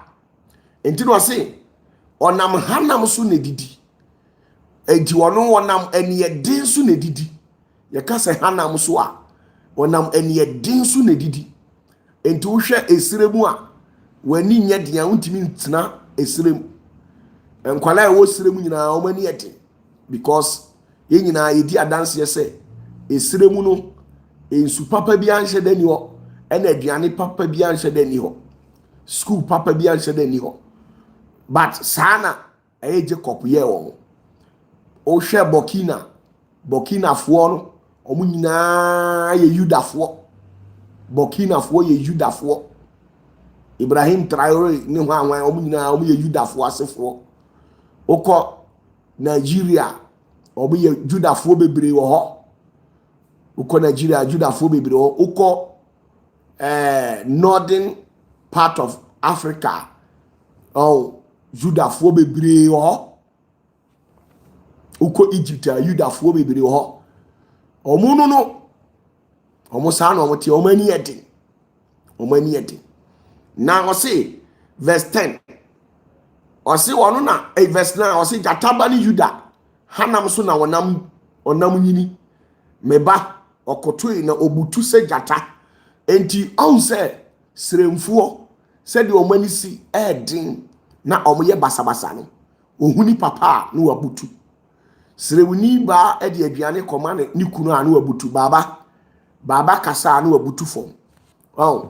ɔmo tia ɔmo timi tia saa isa wala ɔselafo be ɔmo betimi atia saa de be ɔmo ntia saa na tie ɔba no bonu mu ase saa na Jacob yɛ wɔ ɔmo saa na Jacob yɛ ɔmo ɔse wo de wo yɛ gyata wani ɛte nanso so wobɛbɔ mu ase ɛwɔ abrabom enti esremfoɔ no nodness no nani ɛden sɛ dan a baba kasa no wagyae sariki kasa no wagyae sremfoɔ nkwala ɔmo ani de hey enkankane yifoɔ no hausafoɔ no hey na bukashi hey na marika hey eduba duruashi hey gudu ya na azua ɔmo suban saa na ɔmo te saa na ɔmo suban te ɔmo suban saa ehunahuna saa na ɔno no ɛyɛ Jacob na yɛ ɔmo saa ɔmo yɛ Judafoɔ saa na ɔmo suban te ɛno nti adeɛ baako bi na Juda yɛ ka ne sɛ Philibinfo si denkyira me pacho denkyira yɛ asafoɔ why denkyirafoɔ ɔmo yɛ asafoɔ denkyirafoɔ yɛ asafoɔ denkyirafoɔ ɔmo mu ɛna asantefoɔ firi denkyirafoɔ ɔmo mu ɛna ɛbunufoɔ firi denkyirafoɔ ɔmo mu ɛna akuapem akyem akwam ɔmo nyinaa ɔmo yɛ asafoɔ ɔmo nyinaa me pacho kwaw madinkan kadada why now okay kan o say ahempuma renfiri Juda nsa na mrahyepo ma renfiri ne nan entam de kosi sɛ ɛsosudifoɔ a aman betie no ɛbɛba na nafunumu ba wɔ bebam o say na nafunumu ba wɔ bobemu na nafunumu briye ba wɔ bobe pamu osi nataadeɛ wɔ ensam ɛne ne ntoma wɔ bobe ba mojam tienie asɛm a me pa kyɛw ɛyɛ yɛ ka ne sɛn asɛm a Jacob kan ɔse Judafoɔ no wɔde ensa adome wɔn entina sremfoɔ sabi ɔmo wi nsa paa ɔse na ensa bɛma Natalia yɛ kɔɔ yɛ ka sɛ ensa ɛbɛma Natalia yɛ kɔɔ a ɔpatre sɛ ɛnome na Juda ɛyɛ yɛ ka ne sɛ ɔno Jacob de ato ɛyɛ Juda so no na Juda bɛboro paa Juda de ɔbɛnom nsa entu behu sremuni na wanom nsa saa atia apetesi ne ku atia oka hwe a on tia se da na asɛm din adintia eye ensa ɔse bobesa bɛma nani ayɛ kɔɔ bobesa ɛbɛma nani ayɛ kɔɔ verse 12 ɔse bobesa ɛbɛma nani ayɛ kɔɔ enti ubehu Judani bia no ana sremuni bia ne nani ayɛ kɔɔ ani omu nyina bato mo nom nsa no dodoɔ na ubehu sremuni ne nani dodoɔ na omani ayɛ kɔɔ ɛyɛ Jacob na yɛ omusa ɔse na bobesa bɛma ne se ayɛ kɔɔ enti dodoɔ na ubehu sremfoɔ dodoɔ na omo yɛ 100 emu nante omani ayɛ kɔɔ omo se ayɛ kɔɔ ɛnyɛ bese na ɔwe no ɛyɛ enomia Jacob anase ensem a ɔka de to wɔn so Enutina Yesu baye na opese wo yi saa enome no edi firi eye ono ani ho Judafo ho ntino o abra wo sen asennua no so omo koma no Bible say no omo ma no bobesa ano ye keka ene na ma mi gidi ye say ampa Yesu ofiri Juda abusua mu ampa anya sa me opatafuo ka me ngini ni da because say ofiri Juda abusua mu ampa e wo say obro na Yesu eje ensa no ene onom ye sa ensa na Yesu num ye the Bible say na ano ye keka ano ye keka means ensa ne boro enti sa ensa no ene odi yi enkonua edi free eye Juda abusuakuo no so because Jacob de nom ya to am so on be boro on be we ensa mo mani aye kokko no mo se aye kokko won enti Juda eye se na no mo tie o Judafo no mo ye atenti a mo ho ofe na nye se na no mo tie na emre ni ko na nim no e na mo sei etete a o matete apansam abeduru se de ye duru no saa na o musutie o masem dendendin o mani dendendin saa na o musutie what do you say aha now okay kind verse 13 a o say na Zebulon tenabia ebe kire empoa no entibidi ka kire mo say Zebulon no abra omo ye ade a enya na Jacob ebo omo hweten ye no omo nyina hweten ma ebi ba Nigeria ena omo betena Nigeria no omo antimi antena no omo ba eye Ghana omo ne yefre omo krobofo omo ne yefre omo adanfo omo ne yefre omo gafo omo na ye ga adangwe omo ye nkrofo bi a na omo soso pa yi omo ye brim omo ye giant na omo ye nkrofo bi a omo no enam se na omo te ensuo hu nti no na omo wo suban bi wo mumu a omo ani what you say enam se Zebulon no omo te empo hu nti no omo ye enkrofo bi omo ani mrade Zebulon fo omo ani mrade enam se omo ani mrade ni nti no na hwe emfa omo ho se ye gina sa ase excuse me se ye gina sa ase kura firi ni nsam a Zebulon onfa ho na Zebulon fo no omo ye nkrofo bi a obetimi do na taade ama na wakoda awom sa na Zebulon fo no mte eludina enkranfo etimi di wo asase ana wo musifie a enkrani betimi di efie ni nyina ama han na wakoda corridor wo no ofi se wagimi anye se wagimi o omode sa adoye no ene akomapa no ene no omode tete wo mo enti enkrani bema onfa ho se odi chese natari anane dan be ma no ono da bonten eye saa ne de hihye wo mumu enam epona no ano omo titititi saa na Jacob ye wo mo osemu de mu betena epoa no omo ye Zebulon fo saa na omu sutie akomapa ene adoye enama omo japade bebre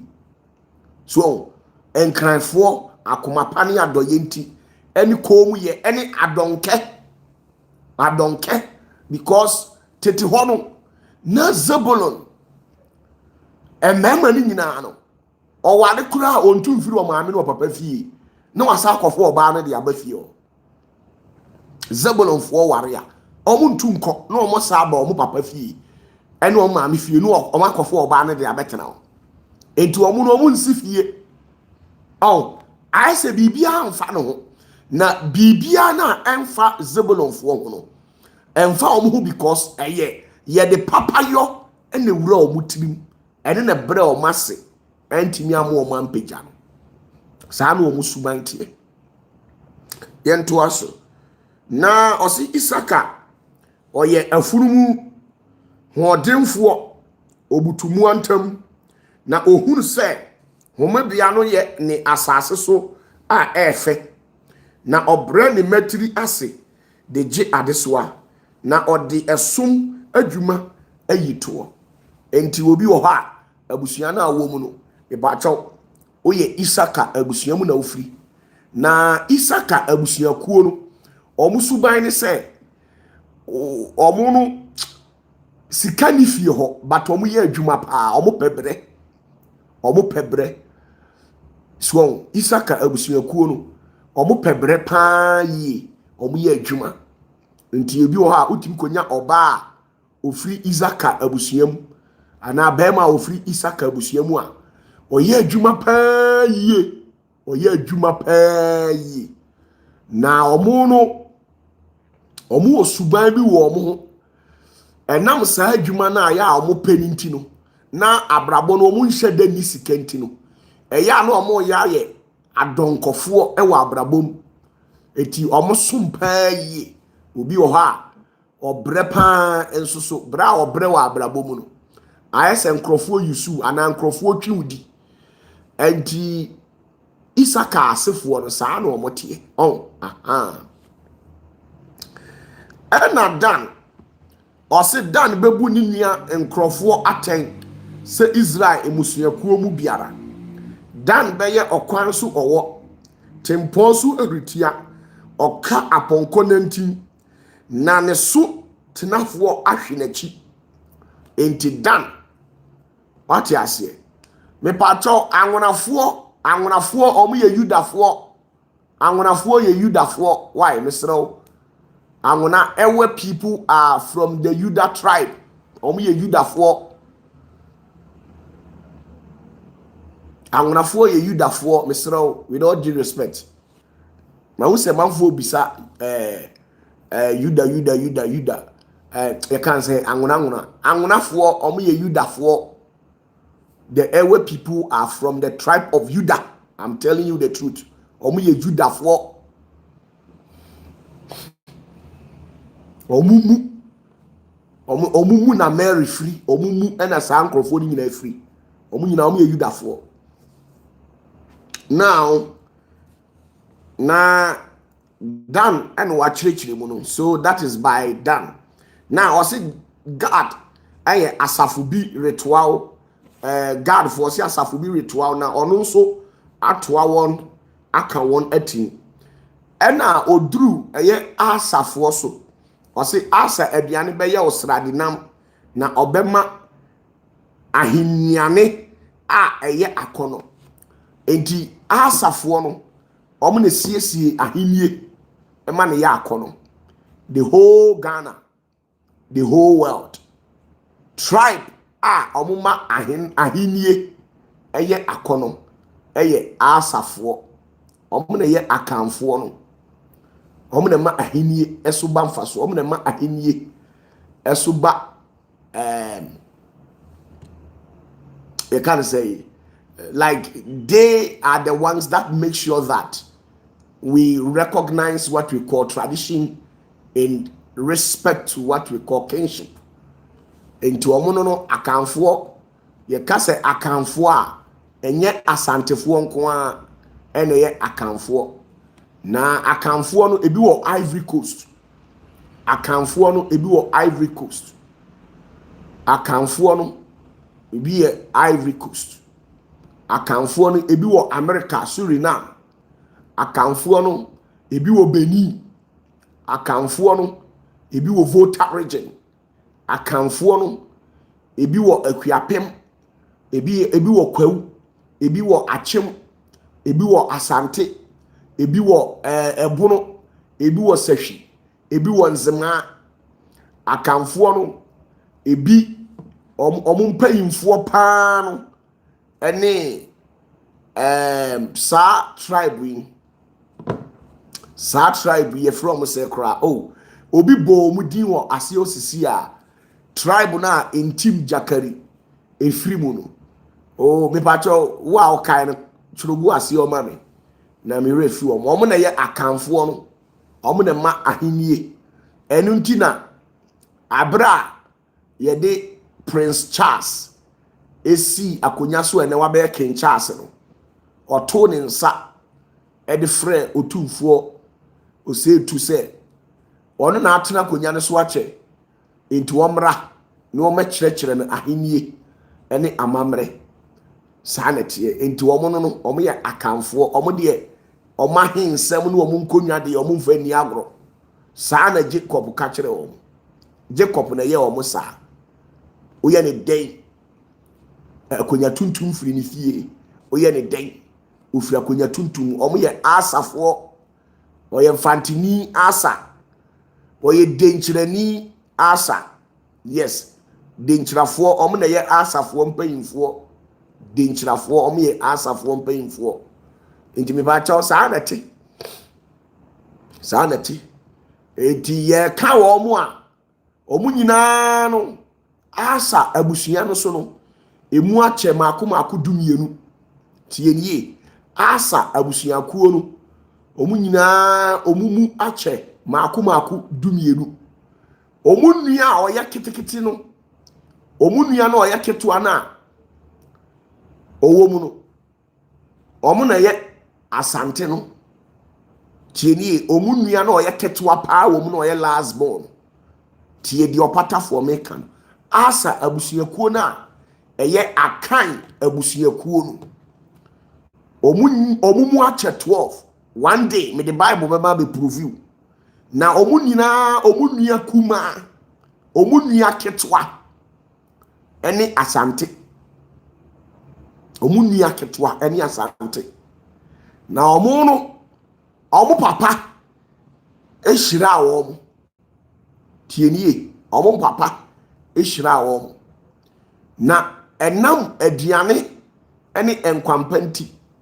omu papa ehira awom na ye bamu a eye ochi man achim ochi man anyini esene asante denchira anyini sene asante ebono anyini sene asante so what ase enti enye asante etipan ene ebono efiri sɛ ebono de oyɛ bapanyini ɛwɔ akanfuo nyinaa mu oyɛ bapanyini enti ne ɛwɔ old bono man so no enti akanfuo ni bebree omu firi ebono man so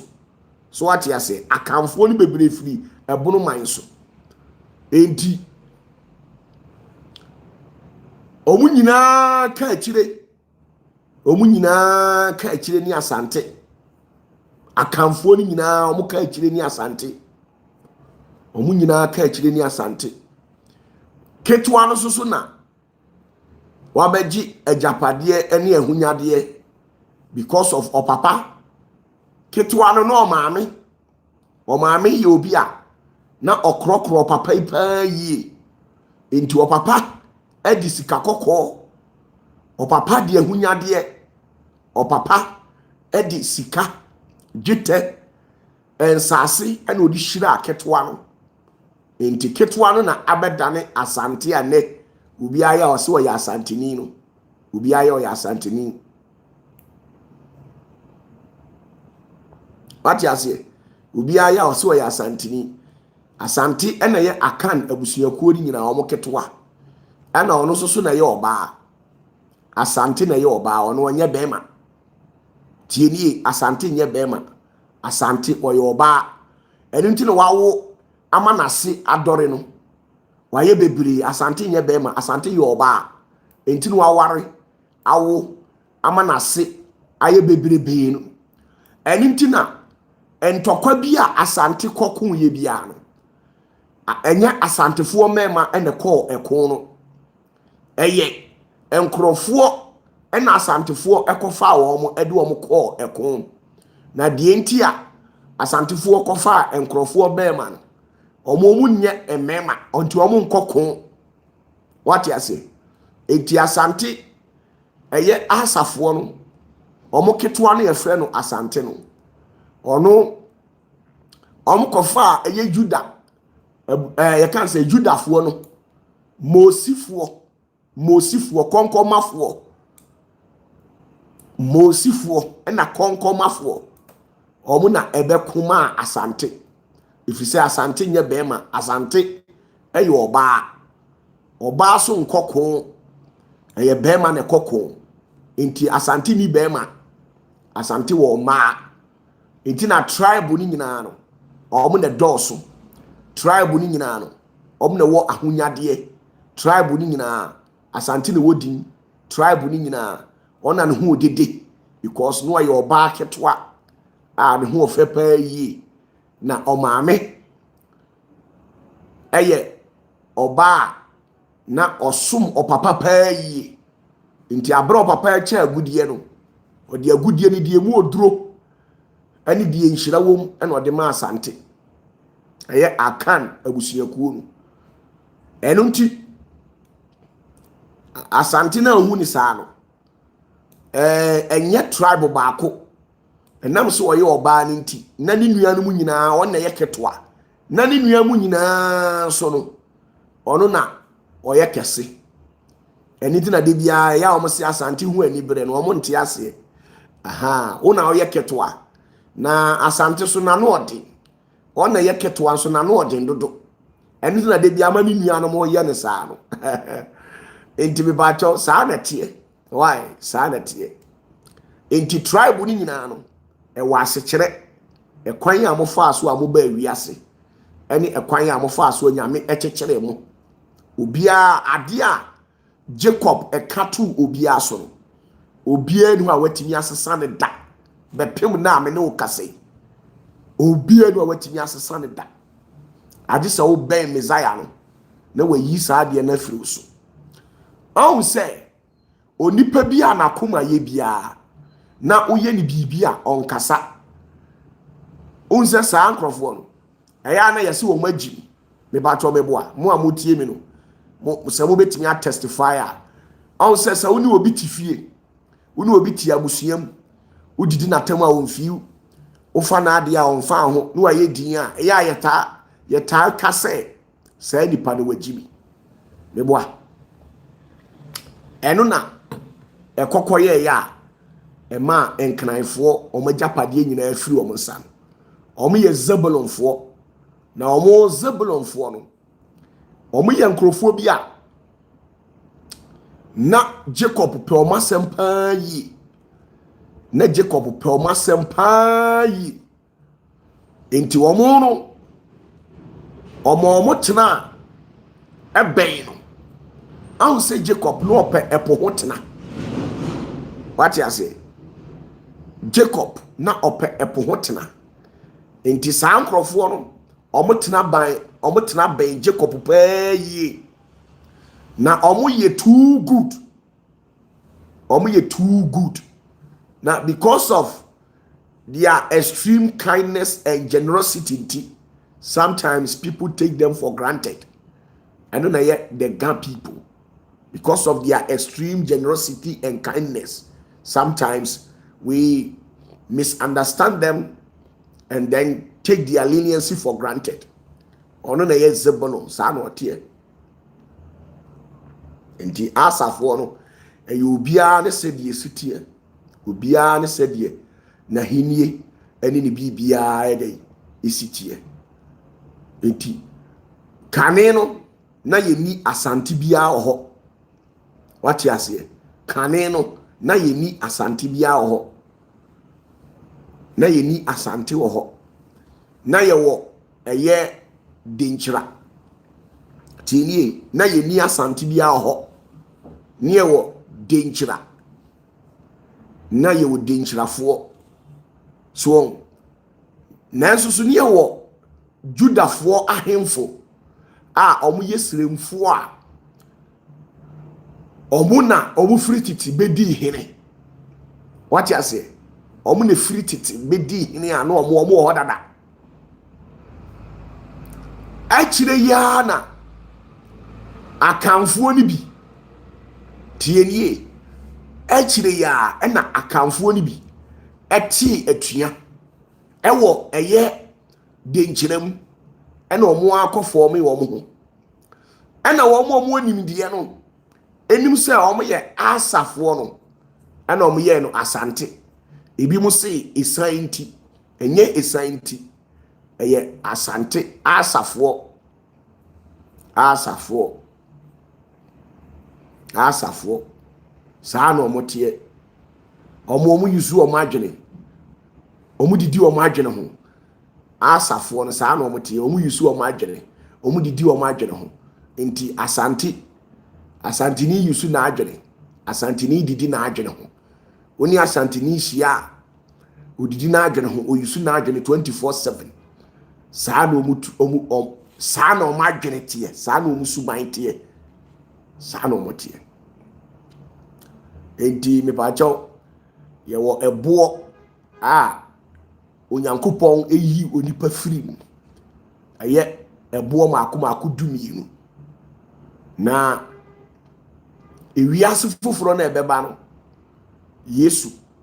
obeyi bo no nyina firi ho na wapepa ebo no ho na wayi bo no ho afiri ho what you say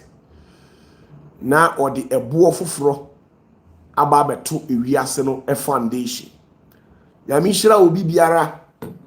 wotie mi good night ya mi hira mu nyina ye be hia ya mi adoma ekena enda amakatwi ni de mpato ekena meka brofo nko a se me de enede no akohyim ekena de na me de ahye no me boa me pato wo question bi abetimi abisa ana ye important ko